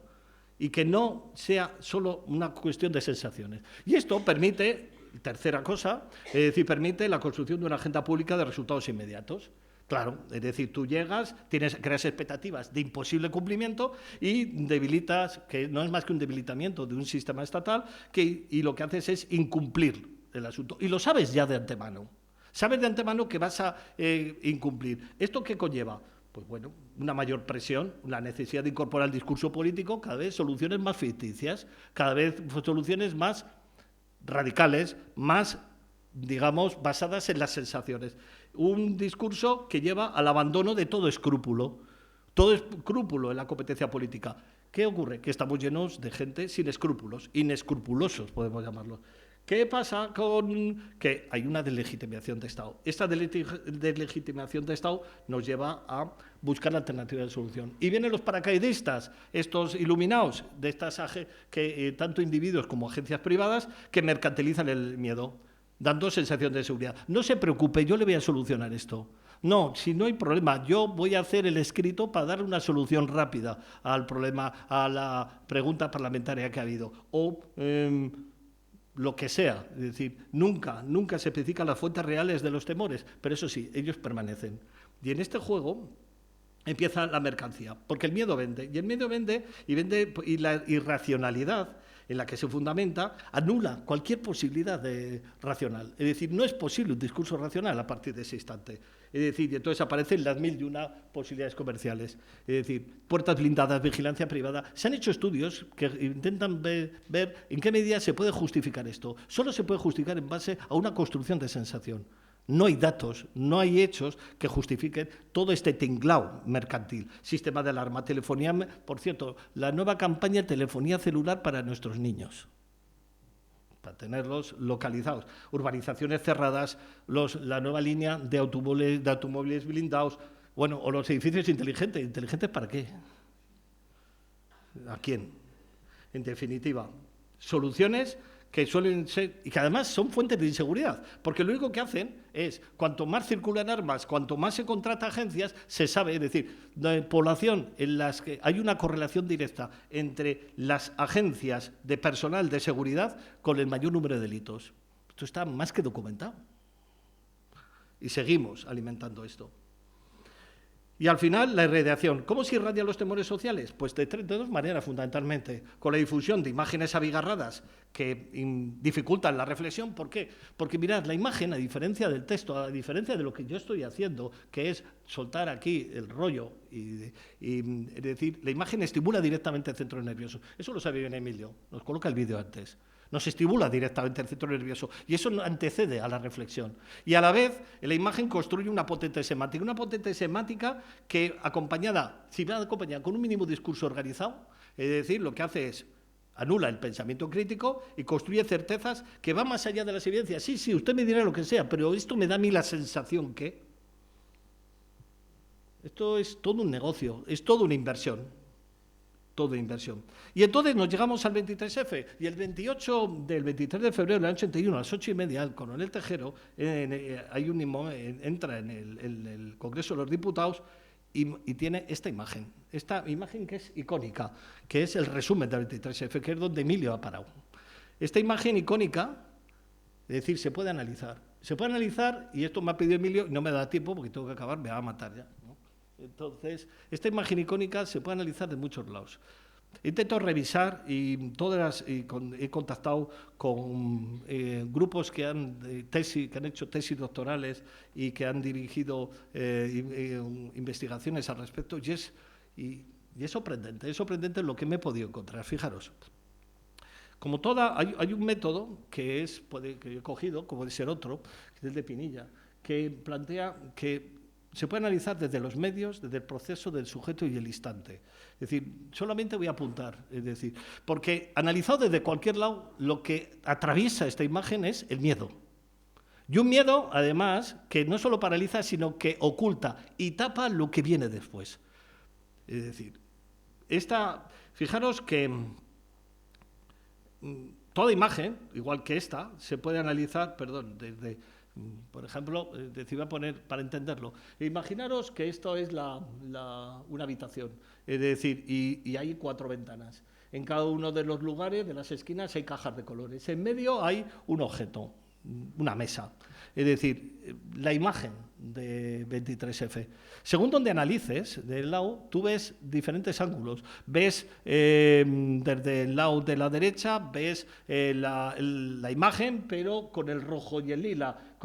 Si la ves desde abajo, lo ves con el rojo y el verde. Es decir, siguiendo este tipo de lógica, es decir, podemos llegar a ver que los medios, disculpad, que los medios han analizado las cosas desde todos los lados. Pero es curioso, todos llegan a este punto central, pero cada uno lo hace a un ángulo. ¿Dónde está el secreto? Fijaros, el secreto se ha visto que es analizar el asunto desde lo que se va alejando del centro. Hay cosas importantes que están alrededor del centro y a medida que te vas alejando tienen menos importancia. Y sorprendentemente, cuando analizas el 23F, a medida que te vas alejando del centro, es decir, salen cosas. Observar. Mirad, por ejemplo, en el 23F vamos a hacer análisis por escalones.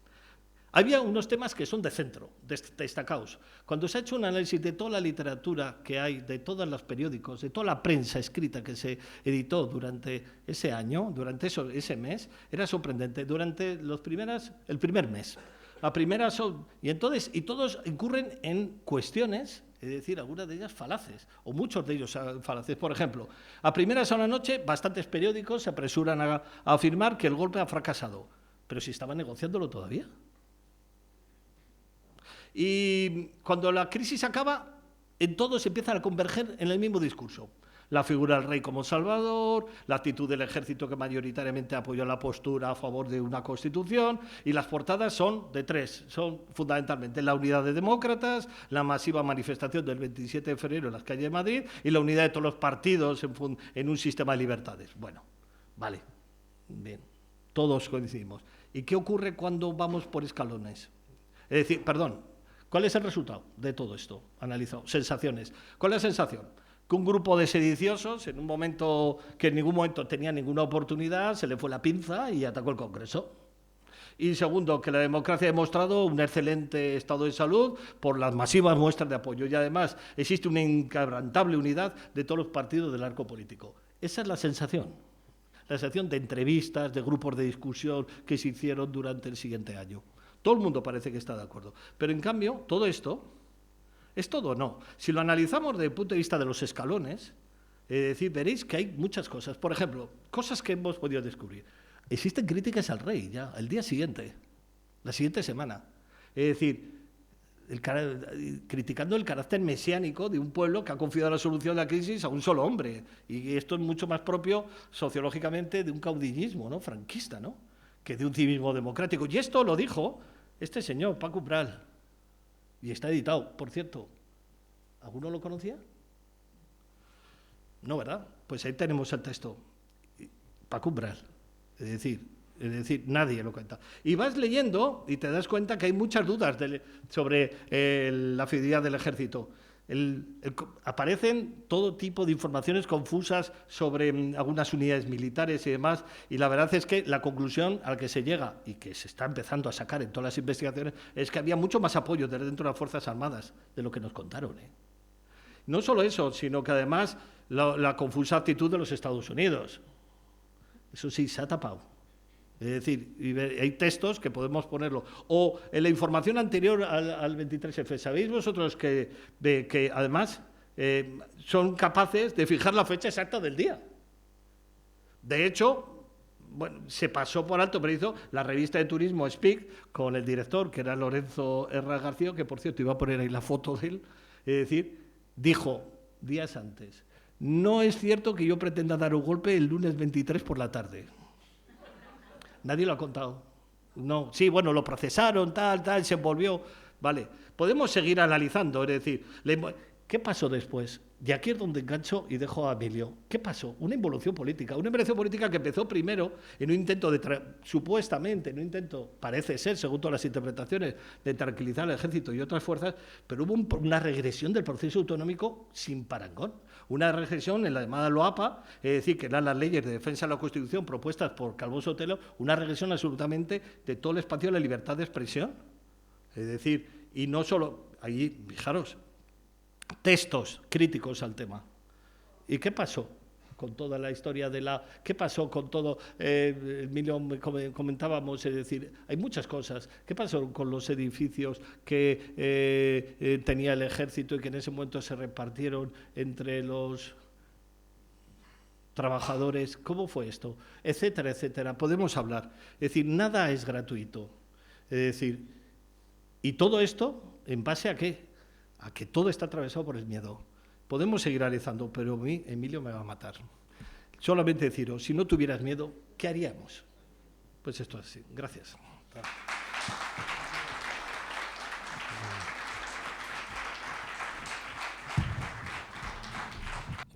Mientras Juan estaba hablando, yo estaba pensando en montones de cosas, en el 15M, como un rebaño que precisamente se junta ante la angustia de lo que puede, o de las consecuencias que puede tener la crisis. Estaba pensando en ese papel del rey, ¿no? Cuando él hablaba del ejército, ¿no? En todo lo que hemos tenido que darle al ejército español, que sabemos y no sabemos, como por ejemplo la privatización de 35.000 viviendas, con un precio medio de 6 millones de pesetas, algunas de las cuales tienen 240 metros cuadrados y están en la calle Ferraz o en la calle Pintor Rosales. Es decir, todo lo que ha ocurrido en silencio, como una especie de piedra del sacrificio que había que entregar a cambio de que ese monstruo no volviera a despertarse, ¿no? Y además las consecuencias que pudo tener, bueno, en un país que estaba a punto de enfrentarse a un proceso electoral, el de octubre del año 82, que no por las fuerzas políticas iba a tener o iba a suponer un cambio o una ruptura que no había existido, sino porque la incógnita es qué iba a hacer la gente, ¿no? Igual que la gente el 14 de abril del año 1931, a raíz de unas elecciones municipales ganadas fundamentalmente en municipios grandes por partidos republicanos, pues salió a proclamar una república. No sabíamos qué iba a hacer la gente cuando un partido que había sido clandestino en la dictadura tuviera una victoria electoral, ¿no? O cuando, como hablaba Juan del tema del ejército norteamericano, el ejército norteamericano, aquí se conocen unas pocas bases, pero tenemos, o en esa época teníamos, más allá de Rota, Morón, Torrejón y Zaragoza, pues había presencia militar norteamericana. Yo nací precisamente en una base americana, en montones de ciudades donde había, pues desde en el norte de Navarra, el radar más grande de la Guerra Fría, hasta todas las islas, la costa enfrente de Marruecos. Quiero decir, estábamos totalmente militarizados por una fuerza exterior, política.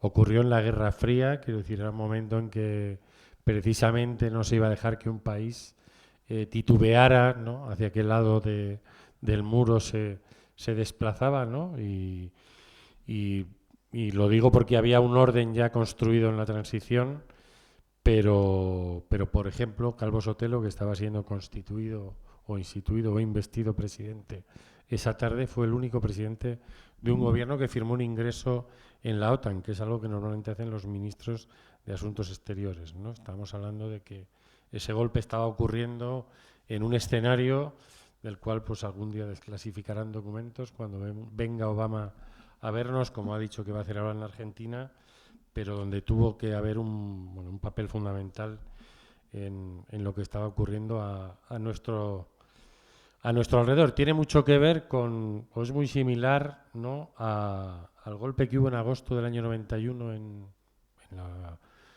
la disoluta, o en ese momento disuelta o disolviéndose Unión Soviética. Aquí tuvimos un salvador, ¿no? Todos corrimos a buscar un ansiolítico, ¿no? Que fue el rey, y allí fue Boris Yeltsin. Fueron dos escenificaciones bastante similares. Allí fue un asalto al Parlamento, Yeltsin salió a hablar delante de un tanque, ¿no?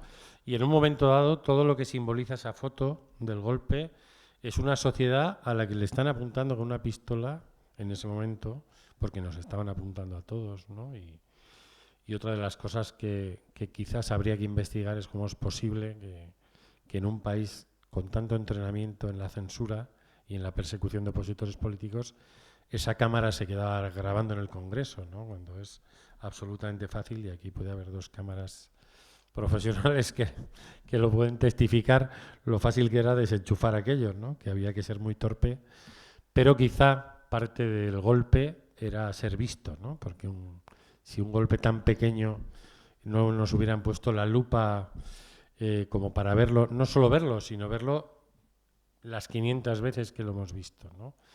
Y en ese sentido, si estamos hablando de que ese golpe buscaba construir un gran susto, ¿no? Pues nos hemos pasado 35 años reproduciendo de algún modo ese susto, ¿no? y ese orden social. Y yo quería pasar de lo pequeño a lo grande, de lo macro a lo micro, porque para ello están aquí Lucio y María.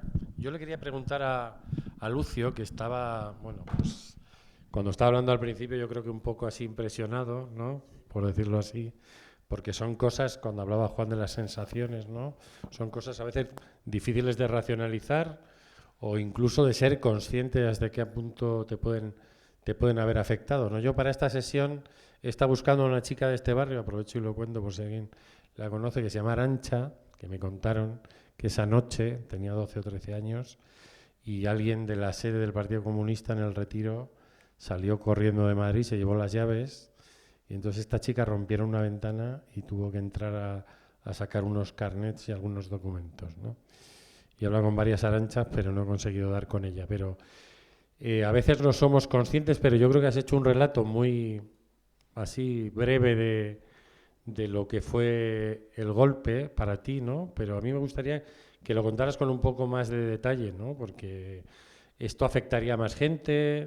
Tú estabas en un pueblo que no has nombrado, por cierto. Ella tampoco. Igual son casualidades, igual no.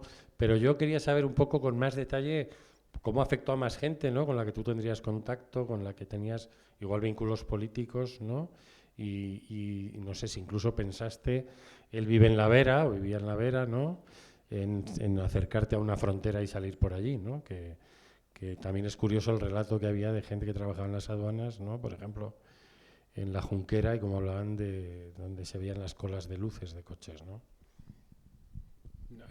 Lo primero era huir, esconderse, y trataba de esconderme porque yo tenía actividad política. Entonces yo era el secretario general del PSOE en mi pueblo, Villanueva de la Vera, en Cáceres. Y yo me veía en peligro, porque era la única representación que había, podíamos llamar de izquierda en aquel momento, no había ni Partido Comunista, ni había nadie allí. O sea, que era, el representante de la izquierda era yo entonces, o me consideraba. Y ese miedo fue el que me llevó. Y también miedo a lo que podía sufrir mi madre. Eso fue, pues, digo, si ya no la pueden hacer más, no la podían hacer más que la hicieron, que matarle 2 hermanas, un hermano, la madre y un cuñado, ¿no? Pero me cuenta, porque no estaba conmigo, estaba con mi hermana en su casa, que ella decía, ¿y ahora qué va a pasar? Como diciendo, ¿es que nos puede pasar más que nos había pasado? O algo así, preguntaba ella. ¿Esto cómo llevó mi actividad política? Pues más o menos, no sé, yo creo que el miedo me llevó a dejarlo un poco. Seguro que lo dejé un poco. No obstante, luego que lo dejé, pero en vez de hacerme más moderado y tal, me hice más radical, sí, seguro. Y con los años he pasado y ahora pues soy soy concejal de una candidatura popular. O sea, para que veas que no me volvía para atrás, o sea que era... Y nada más. ¿Pero esa noche qué hiciste? ¿Te fuiste a casa de tus suegros? Esa noche yo salía como para irme a una casa que tenía en el campo de mi suegro, que me diera las llaves e irme allí. Irme allí porque estaba solo en casa, no estaba mi madre, no estaba mi mujer solo, y yo digo, bueno, pues me voy allí a ver qué pasa mañana o a ver en qué acaba esto. Y me dijo mi suegro, ¿cómo te vas a ir si no pasa nada? No sé qué. Y no me dio las llaves. Y me quedó allí, me hizo quedarme en su casa a dormir, a mi mujer, a mis hijos y yo. Y eso fue lo que pasó esa noche. Y ya te digo, en cuanto a la militancia política y eso, pues ha derivado en lo demás. Y no sé, quería preguntarte si lo de OTAN, sí, tiene algo que ver con esto. En eso estaba pensando cuando lo has dicho, ¿no? Es un referéndum que fue una especie de pulso, ¿no?, del poder en España, hasta qué punto había una posibilidad de que la sociedad civil y la oposición organizada políticamente decidiera otra cosa, ¿no? Y el discurso de Felipe González, esa víspera de la jornada de reflexión, ¿no?, pues anunciando que se podían perder las pensiones y, claro, fue un ejercicio de torcer la voluntad, ¿no?, precisamente con ese o yo o el caos, ¿no? Entonces yo te quería preguntar a ti también, María, yo no sé si tú has participado políticamente, has contado que tu familia era muy politizada, ¿no? ¿Y por qué tú no lo has hecho? Porque eso te habrá dejado tu huella, quiero decir. Mi marido estaba de acuerdo con mis pensamientos y sabía todo porque éramos casi vecinos, nos conocíamos casi de niños y hemos sido siempre juntos. Pero no eran políticos, ni mi suegro ni mi marido. Y yo pues no he seguido porque mi marido no me ayudaba, porque él era no pacífico, sino que él no era político. Y entonces no he participado en nada que tenga que ver con la política, aunque tenga yo mi dolor y que no he participado. Pero mi vida es una novela de miedo, la verdad que es muy duro y muy largo y bueno, pero Dios me ha dado lo que sea, la capacidad y él esa de perdonar y de procurar no tener rencor porque es sufrimiento pero vamos, quien me conoce y yo me rodeo ahí en el barrio con gente y saben que son casi todas las que con las que eso son todas de derechas, muy de derechas, y saben que yo soy de izquierdas. ¿Muy de izquierdas? Muy de izquierdas. Muy de izquierdas, sí. Con muchos errores, pero sí que soy de izquierda, muy de izquierda. ¿Y hablas sí. con ellas? Sí, claro que sí. Ellas saben que no me callo. ¿Nunca te has callado? Muy pocas veces. Sí ha habido otras personas, pero si son ellas, son mis compañeras y me saben que no. Incluso en la iglesia que yo frecuento, los párrocos que ha habido y saben que yo era de izquierdas y todos son del Opus o de derechas, pero saben que yo soy de izquierdas, lo sabían. Me decían que iban a rezar por mí, digo, pues sí, recen ustedes por mí. Eso me decía, ya se ha muerto don Ángel de Mier, que era muy buen hombre, aparte de ser sacerdote. Era muy buen hombre, claro. Yo lo apreciaba mucho pero pues era del Opus. Ya está. Yo quería preguntaros otra cosa, porque en el vídeo salía, pero cuando hablaba Juan de la diferencia entre el miedo, que es algo conocido, y la angustia, a algo por conocer o por no conocer, ¿cómo vivisteis la muerte de Franco, ¿no? Porque yo con una alegría y un gozo que se tenía que haber muerto 40 años antes. Sí. Y bueno, pues dije, ya se acabó. Y gracias a Dios sí se acabó bastante la cosa. Porque mis hermanos han estado, sobre todo el mayor, ha estado perseguido, se tuvo que ir del pueblo, y porque es un pueblo de La Mancha muy pues con muy poca gente de dinero y... Todavía no has dicho el nombre. Bueno, si lo puedo decir, no tengo ningún inconveniente, y además que si me oye alguien de allí, sabe como lo que he dicho, que es la pura realidad. Soy de Socuéllamos, provincia de Ciudad Real, está muy cerca de Alcázar de San Juan, mi padre está allí enterrado. Y bueno, pues de allí somos toda la familia, de mi padre y de mi madre. Mi padre era de Tomellosero, era de Tomelloso, pero se vino joven al pueblo y se enamoró de mi madre y se casaron. Y bueno, he tenido familia, primos en el Tomelloso, y de allí somos, de Socuéllamos.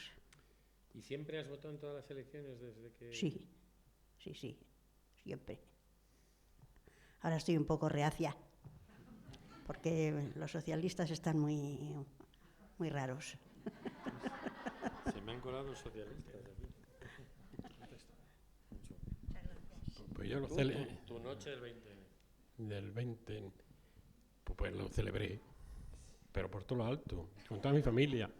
Incluso me fui a un bar a tomar champán. En tu pueblo. En pueblo. Y bueno, un poco creía que se había acabado todo aquello, pero no se había acabado el franquismo, no se acabó. Luego comprobé que no, pero en aquel momento creí que se había acabado de verdad. ¿Y cómo comprobaste que no? Bueno, enseguida la transición, que si la ruptura democrática, es que si no, todo aquello, pues la transición fue fatal para aquello no estaba bien hecho.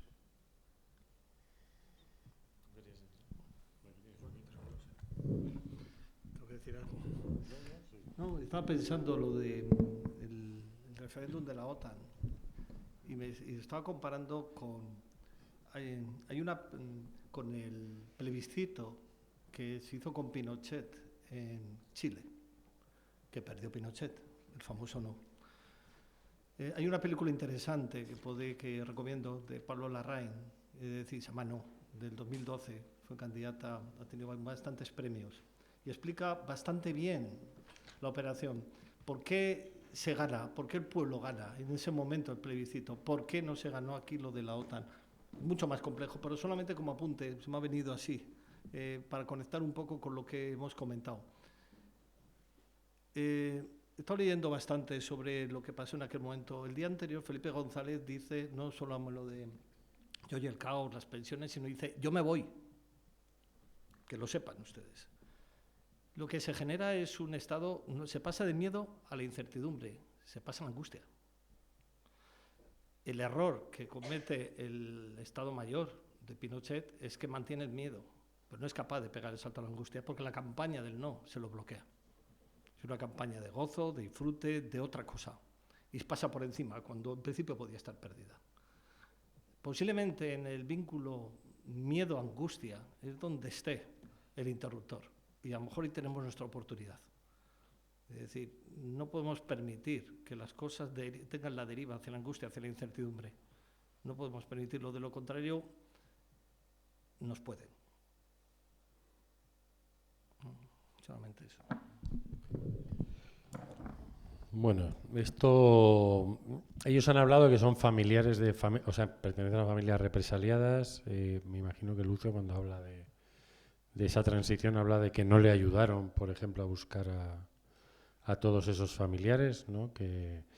Y yo estaba pensando cuando él estaba hablando, que quizá hay una parte del poder en España muy consciente del miedo que genera, ¿no? O de que puede acabar con él, y eso igual podría explicar, por ejemplo, por qué ningún presidente de gobierno se ha reunido jamás públicamente con víctimas de la dictadura, ¿no? Porque igual hay ciertos sectores en este país que prefieren que estas víctimas se sientan o tengan más facilidad de sentirse todavía asustadas a que puedan pensar que están respaldadas por un gobierno democrático, ¿no? Y eso, como en esa hormiga que desobediente, ¿no? Pues realmente podría cambiar muchas cosas, ¿no? En cuanto al referéndum de la OTAN, a mí generacionalmente fue la primera vez que yo voté. Yo estaba en una radio libre en Madrid, entonces había pues casi 30 radios libres en Madrid, y un año después quedaban 11, ¿no? Y es Fue un síntoma, yo creo, el referéndum de la OTAN de doblegar la posibilidad de ir hacia otra realidad, ¿no? Que a fin de cuentas es de lo que hablaban algunos en ese vídeo, ¿no? De pensar que podemos saltar a otro escenario diferente y no tenemos por qué temer, ¿no? Porque igual lo que tenemos que temer es lo que tenemos ahora. Pues bueno, yo os voy a dar la palabra, no sé dónde está el micro inalámbrico. Me llamo Pilar, os voy a comentar un poco. Yo he estado en Madrid cuando el referéndum, soy de Madrid.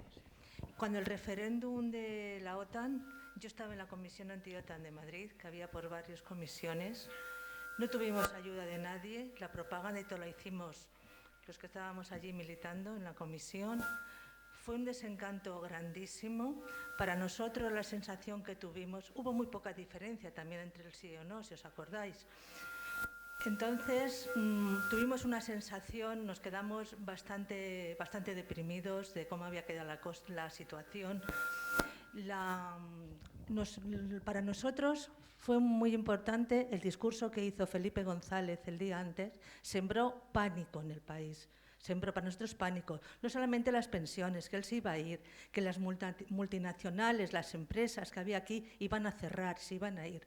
Para nosotros, en general, fue una situación de muchísimo pánico. Quiero deciros que la primera marcha a Torrejón que se hizo fue un mes antes del intento de golpe de Estado, fue el 25 de enero del 81. Era domingo, fue la primera que se hizo y bueno, para mí, quiero deciros, el 23F supuso muchísimo miedo.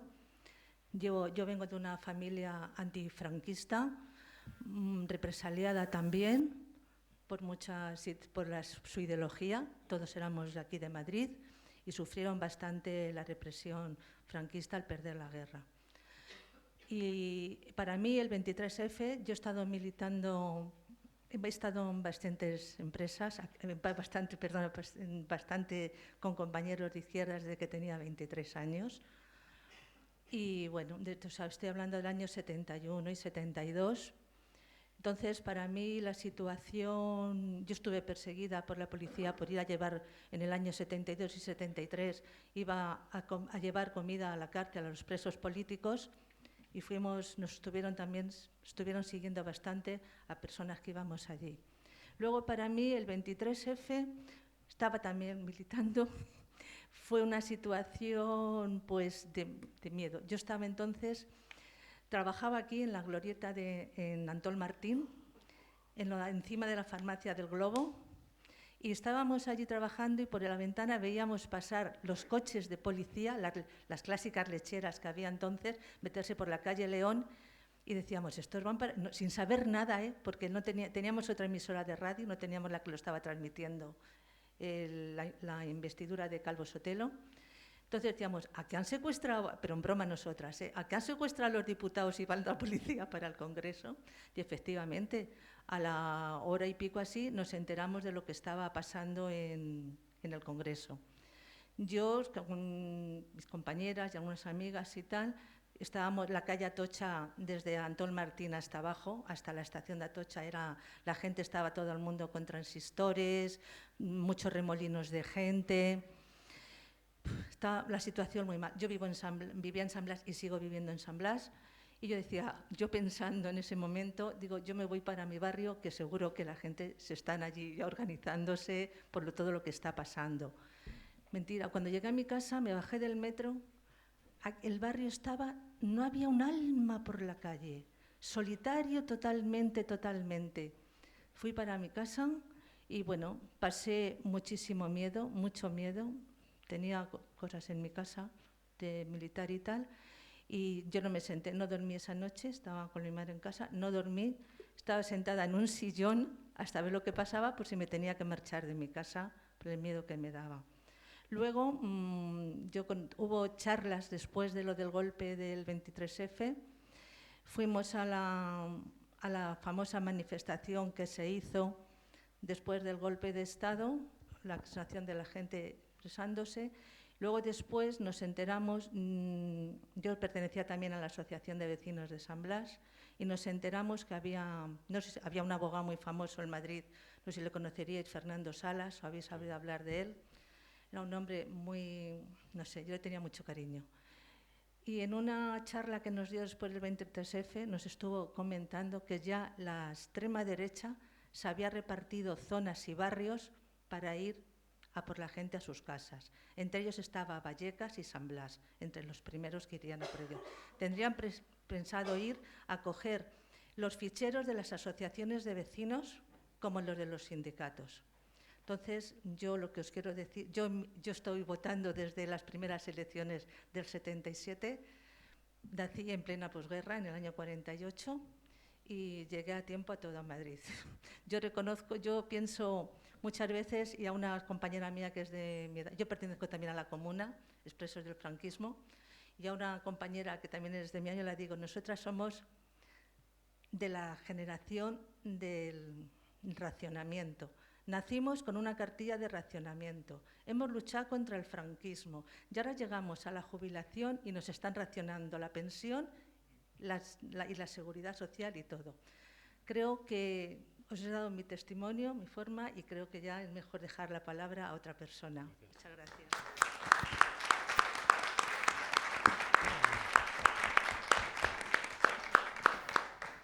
Yo estaba haciendo la mili y estaba de permiso aquí en Madrid. Y bueno, yo tenía 20 años, ¿no? Fue en el 81, 20 años. Y el recuerdo, siendo militar en ese momento, pues estaba de permiso, porque me había ganado el permiso allí. Y es verdad que te impresiona mucho, ¿no? Cuando ves cómo entraba la Guardia Civil ahí al Congreso y por las ventanas todo el trajín que había. Y cuando se empezaba a ver que sacaban los tanques en Valencia, entonces ahí impresionaba más, ¿no? Cuando ya veías que los militares se tiran a la calle, pero no sé por qué, ¿no? No sé por qué yo me daba la sensación de que eso no iba a ir demasiado lejos, ¿no? Yo creo que el pueblo español ya estaba preparado ya, como que no podía consentir algo semejante, ¿no? Después de todo el sufrimiento, ¿no? Que generó la guerra y después de la guerra, ¿no? Y tengo la sensación de que el pueblo español ya era adulto, y que no creo que hubiese consentido, ¿no? Más allá de la intervención del rey, etcétera, no creo que el pueblo español hubiese consentido otra involución de ese tipo, ¿no? No creo que hubiese llegado muy lejos, aparte de que esos se tiraron para atrás porque vieron que no tenían, se fueron retirando los apoyos, ¿no? Pero yo creo que el pueblo español no lo hubiese consentido, ¿no? Y nada más, es un poco mi experiencia. 81, ¿no? Como en el 36 un montón de gente salió a armarse, y el vacío que hubo en el año 81, ¿no?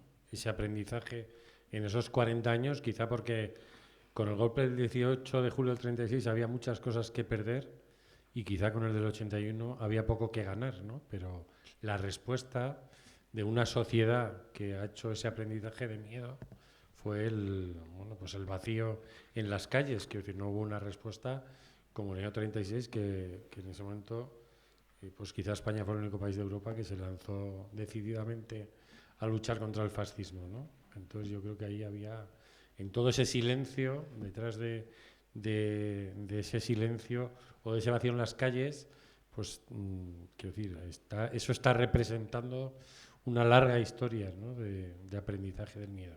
Es el tema de cómo a los jóvenes, más cerca, un poquito más.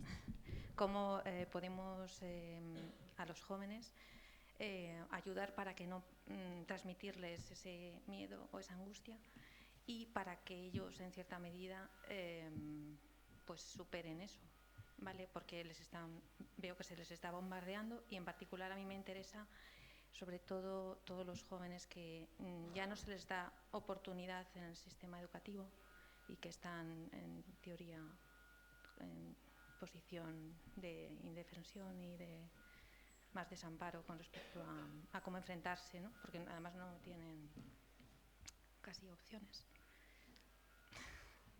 Vamos, lo que parece que bastante claro es que el pensamiento crítico, sí, el pensamiento crítico es fundamental desde el inicio. Que el trabajo con las sensaciones, es decir, no puede ser sacralizado, son tan cuestionables como las razones. Es es decir, estamos en un mundo donde estamos sacralizando las emociones, donde el Gran Hermano, los programas del corazón están, cuando eso, bueno, es cuestionable. Es decir, muchos de los sentimientos. Es muy emocionante cuando ves el desfile de Nuremberg de las juventudes hitlerianas en el año 33, filmado por la directora Riefenstein. Entonces, es emocionante, pero es cuestionable esa emoción. Esas son emociones. Es decir, todo esto hay que combatirlo con pensamiento crítico. Creo que armas como la del cine, es decir, son importantes. Habría que hacer mucho foro, habría que ver cine con nuestros hijos. Tendríamos que abrir debate en casa. Las cosas no van quedando. La imagen entra de otro modo, luego se habla. Es decir, son herramientas que nos permiten empezar a desarrollar otra forma de estar ante las cosas. Y luego está todo el manejo insisto en la idea que a la hora de revisar todo el material aparece, es decir, la deriva del miedo hacia la angustia. Ahí es donde hay que hacer una educación emocional. Es decir, sorprendentemente, esa deriva no solo a nivel individual, sino es el único punto, si acaso, también común a nivel colectivo, ¿no? Insisto, si algo en el pensamiento crítico de izquierdas tenemos que tener, y yo también estuve en el no a la OTAN, es que se nos escapó el tema de la deriva hacia la angustia. No, pues, en ese momento nos controlaron, es decir, teníamos que trabajar de otra manera ahí. Es decir, tenemos que revisar otros lugares, es decir, donde se han hecho cosas que han conseguido. Insisto, el plebiscito de Pinochet, hay que revisarlo. Por algo se llegó a eso. Supieron hacerlo, le dieron la vuelta. El discurso que hicieron en ese momento fue una lucha muy fuerte dentro de la misma izquierda chilena, es decir, cómo encaramos una situación donde ha habido el genocidio y la situación que hemos tenido.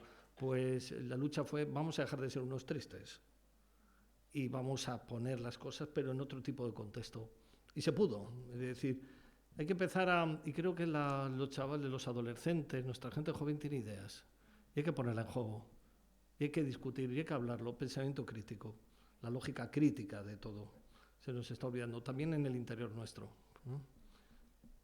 No sé, es una pista, podemos hablar más. ¿Cómo? Que del interior nuestro sí. no saldar del miedo. Exacto, sí, por ahí va, el manejo. Mirad, estuve yo ayer de guardia en puerta del Hospital General. Es curioso porque el 76% de las personas que llegaron a puerta de guardia solicitando, había pegado el salto hacia psiquiatría, después de haberlo visto a los compañeros de medicina, eran cuestiones basadas en angustia, no psicótica, sino en un trastorno adaptativo, en reacciones ansiosas, que en su deriva depresiva. Algo nos está pasando. Creo que la educación emocional es clave en esto. Sí, sí, sí. Espera. No, yo quería preguntar antes si alguien sabe cuántas películas se han hecho en España sobre la angustia y el miedo que produjo el 23F. ¿Hay algún guionista en la sala? Que veo por ahí. No sé vuestra opinión y de dónde estabais viéndolo, pero yo lo que vi fue que las Cortes, eso era una tomanca de pelo, porque faltaban el respeto al que era presidente. Entonces veía que decía, pero esto es un teatro, es las Cortes, respeto en cualquier sitio. Y cuando vi todo aquello, digo, esto ha sido el rey que ha dicho, pero bueno, esto les pongo yo serio. ¿Será verdad o no? Es de motu propio, ¿no? Pero a mí me parece que lo del 23F fue, nada, un rollo que se inventó el rey para decir, mira que aquí estoy yo y que os salvo. Habría cierto descontento militar, habría no sé cuánto, pero eso fue un religión que preparó él. Él lo montó y él lo desmontó, a seguir él.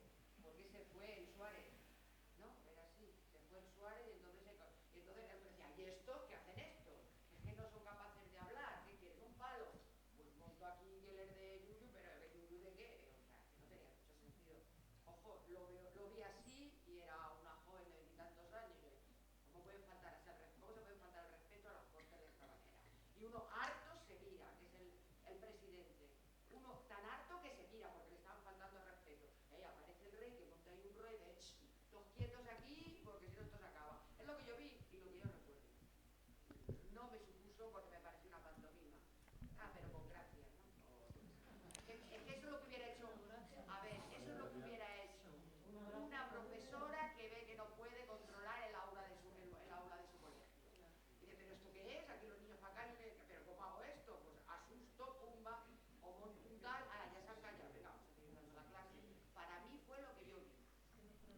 Sí, bueno, yo estaba fichado, había pasado cárcel, etcétera, por lo tanto yo fui de los que no pudo dormir en su casa esa noche, obviamente.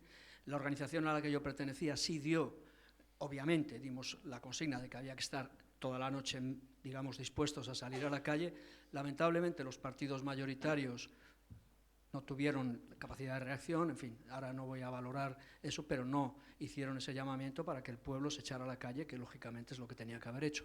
Dos cositas nada más. Una, el rey, bueno, yo sí recuerdo, yo tengo una memoria muy mala, pero recuerdo que estuvimos en un bar, el grupo en el que yo estaba de mi organización, estábamos en distintos sitios, yo estaba en un pueblo del sur de Madrid, estuvimos en un bar esperando hasta ver qué pasaba.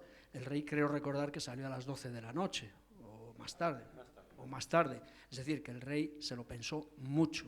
Es decir, que es evidente que el rey estaba en el ajo. Es decir, el rey podía haber salido, el golpe fue a las 6:30, podía haber salido a las 7 menos cuarto a decir públicamente que él no endosaba esa aventura.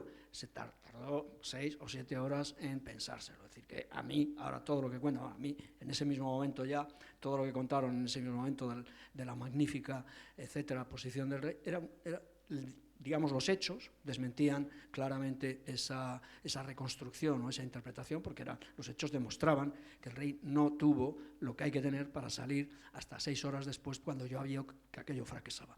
Pero yo quería hablar del miedo también en relación a otro tema importante en ese contexto, y fue la transición. Es decir, la transición, desde mi punto de vista, desde el punto de vista de mucha gente que no participamos y nos enfrentamos claramente con muchas de las decisiones que se tomaron en ese periodo, empezando por la amnistía del año 77 y todo lo demás que nos hicieron tragarnos, la monarquía, el mantenimiento de los aparatos del Estado con todo el aparato y en toda la administración, todos los mismos franquistas que de la noche a la mañana se convirtieron en demócratas, etcétera, etcétera, etcétera, todo el trágala que supuso la transición.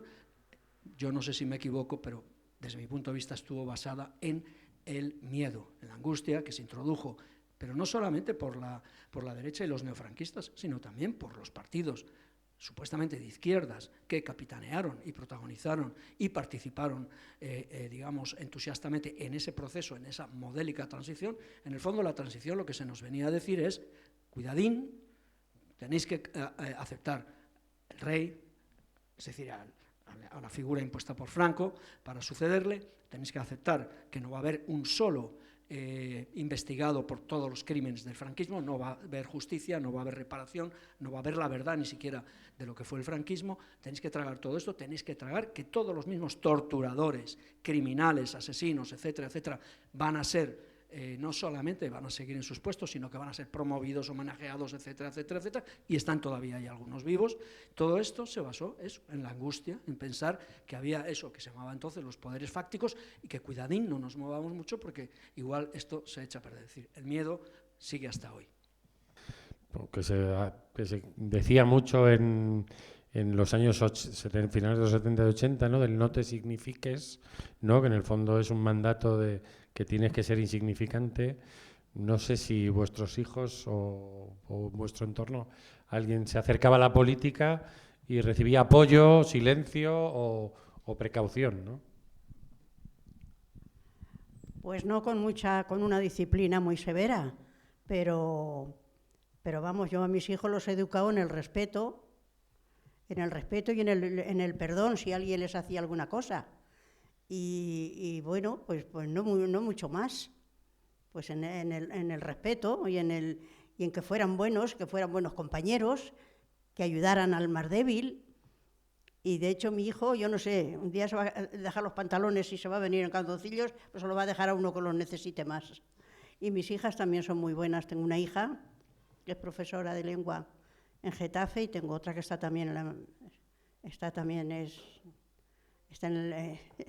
en el Ministerio de Hacienda y está muy bien, está bien colocada. Y son generosos, son buenos y bueno, yo los bauticé en su momento, tomaron la comunión, bueno, y se han hecho todas las cosas que en la Iglesia, que aunque no eso, pues las he guardado. Y yo pues soy cristiana y soy creyente Y bueno, pues estaré equivocada, pues seguramente, pero sé que algo hay que mueve todo. Aunque me digan que soy ignorante, porque soy ya mayor y posiblemente sea por ignorancia. Pero bueno, yo les pido perdón si a alguno le he podido faltar, pero yo soy así y así voy a ser y así hasta que me muera. Muchas gracias. Pero yo quería preguntarte, ¿tú les contabas la historia familiar? Ah, sí, a mis hijos lo saben todo, todo. Tengo amigas también de izquierdas, muy de izquierdas, que por cierto una ya murió, Pilar, y dice que a sus hijos por evitar rencores y por eso no les contó nada. Mis hijos lo saben todo, pero todo. Mi hijo lo sabe, mis hijas lo saben y son de izquierdas los tres. Y yo no les he dicho nunca a quién tienen que votar, nunca les he dicho no, jamás. Pero ellos son de izquierda, muy de izquierdas. Y bueno, pues yo se lo he dicho todo a mis hijos. Y bueno, a mi madre, lo de mis hermanos, todo. Mis hijos, no, yo no tengo secretos para mis hijos. Y en eso, pues no. Así que muchas gracias.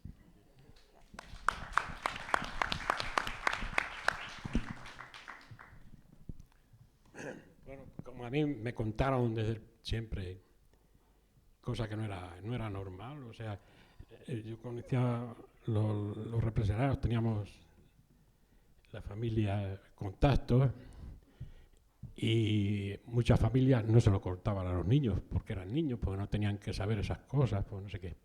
A mí se me educó desde que tuve uso de razón en contármelo todo y eso he hecho yo con mis hijos y son de izquierdas también. Lo que no están bautizados. No están bautizados, ¿no? Bueno, yo quería comentar, hay un programa que cuando estaban hablando del rey, ¿no? Y que está colgado en la página web de Televisión Española, un programa de La Clave, que se llama ¿Para quién los votos?, que se emitió en octubre del año 82, 20 días antes de que se celebraran las elecciones, que ganó Felipe González por mayoría absoluta. Es un programa en el que se proyectó la película El Político, que habla de un gobernador grotesco, que sería algo así como un Jesús Gil de los años 40-50 en Estados Unidos. Y en el debate estaba, pues, bueno, lo que diríamos la flor y nata de la política en ese momento: Fraga, Carrillo, Arzalluz, Roca, Landerino Lavilla, Uruñuela, que era el Partido Socialista de Andalucía. Bueno, estaban una representación potente, digamos, de todos los partidos. Hubo un debate que duró 3 horas. La escenografía era muy curiosa porque todos iban vestidos de oscuro menos Alfonso Guerra, que iba con un traje color clarito, ¿no? Estaba representando eso que estaba por venir, el cambio. Y entonces al final del programa es curioso porque no se habla del 23F, que ha sido un año antes, un año y medio, y al final del programa, cada vez que Fraga hablaba, Guerra iba por él, ¿no? De alguna manera, como un resorte. Y al final del programa sale... Era curioso ese programa porque podía llamar a la gente en directo, ¿no? Una cosa, eso sí que era un cambio, ¿no? Que alguien pudiera llamar a la única televisión y de repente salir por allí. Entonces alguien pregunta por el 23F, ¿no? Y entonces Fraga es el primero que interviene después de la llamada y creo recordar dice algo así como: nosotros estábamos esperando a ver qué hacía el rey, ¿no? Y Guerra salta en ese momento con su resorte y le dice: es que había posibilidad de que el rey hiciera otra cosa. Y en ese momento todos se dan cuenta de que están abriendo la posibilidad de hablar, de que el rey podía hacer otra cosa, y Balbín cambia radicalmente de tema, ¿no? Entonces, bueno, pues por eso decía yo lo de las películas también, porque en este país que lo trata todo como un chiste, ¿no? Como generalmente en el vídeo que yo he puesto había un zócalo puesto por Televisión Española que decía todo el mundo al suelo, ¿no? Que estaban como bromeando con el to, ¿no? Que es, claro, que es una cosa muy española para nuestra desgracia. Pero yo tengo ahora mismo, lo voy a contar aquí en mi muro de Facebook, una batalla campal, porque ayer se me ocurrió criticar, y lo cuento por lo de la transición, una entrevista que había con Alaska en la contraportada del País, en la que decía que ellos habían hecho que España en los 70 fuera un país divertido, y a mí se me ocurrió criticar eso, ¿no? Y bueno, pues tengo ahí liada una de caballo, ¿no? Pero cómo nos han construido esa idea de que de que éramos mucho más felices de lo que parece que realmente éramos. No sé si alguien quiere decir algo más. Sí.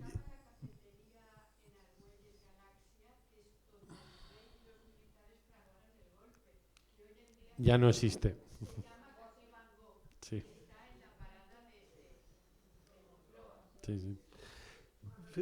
Fijaros que a mí el tema del rey, yo sé que es una marea que sube y la alcanzará, espero, vamos. Y esto es cuestión de que haya más cuestiones y que alcance, pero yo creo que no podemos estar con ese señuelo, ¿eh? Yo creo que en estos momentos el 23F es mucho más, tiene mucho más calado. Y es el calado este que hemos hablado de la angustia.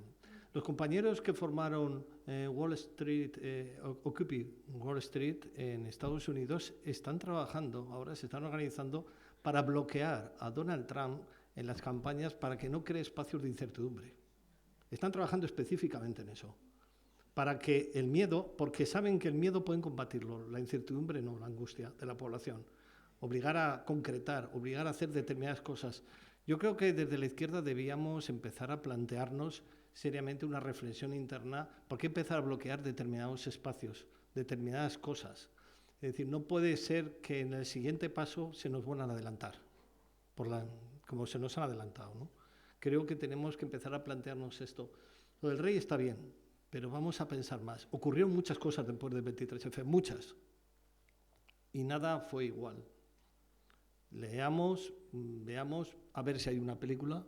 Yo espero el documental de Emilio. Y, es decir, ese es pensamiento crítico, también en el interior, ¿eh? No sé si queréis decir algo más. Pues nada más. Agradecer a estos señores que nos han invitado y agradecerles a ustedes que me hayan escuchado. Y bueno, ya nos veremos en alguna ocasión. Yo ya tengo muchos años, ya tengo 83 años y ya no puedo aspirar a mucho. Pero bueno, estoy a su disposición. Mi hijo sabe, estos señores, dónde vivo y en lo que pueda ser útil a lo que sea, pues aquí estamos. Muchas gracias a todos.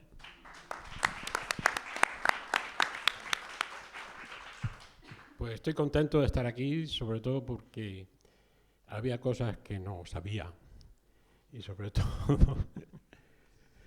el psiquiatra me ha dado algunas pistas. Pero yo creo que el miedo lo van a manejar siempre, el miedo va con el hombre, como él decía, y seguimos teniendo miedo. Vaya frase. Bueno, yo me estaba acordando ya para terminar que una campaña que hubo, no sé si fue en el estado de California, sobre la pena de muerte, y Andy Warhol hizo un cartel del tío Sam que encañonaba con una pistola, y la pregunta era, ¿ahora estás de acuerdo con la pena de muerte? Y eso dio un vuelco, ¿no? Y bueno, ahora se habla de que el miedo cambie de bando. No sé si es lo que tiene que hacer, lo que tiene que hacer seguramente es desaparecer, ¿no? Me gusta mucho esta idea de que hable gente como ellos. En Ottawa, en Canadá, hay una cosa que se llama el Museo de la Gente, donde va gente a hablar de cómo, digamos, ha resuelto sus vidas, ¿no? Gente normal y corriente. Y quizás en el Teatro del Barrio tenemos que abrir aquí una sección, ¿no? Para que gente pueda hablar de cómo se ha enfrentado a esto de vivir. Muchas gracias a todos y a todas.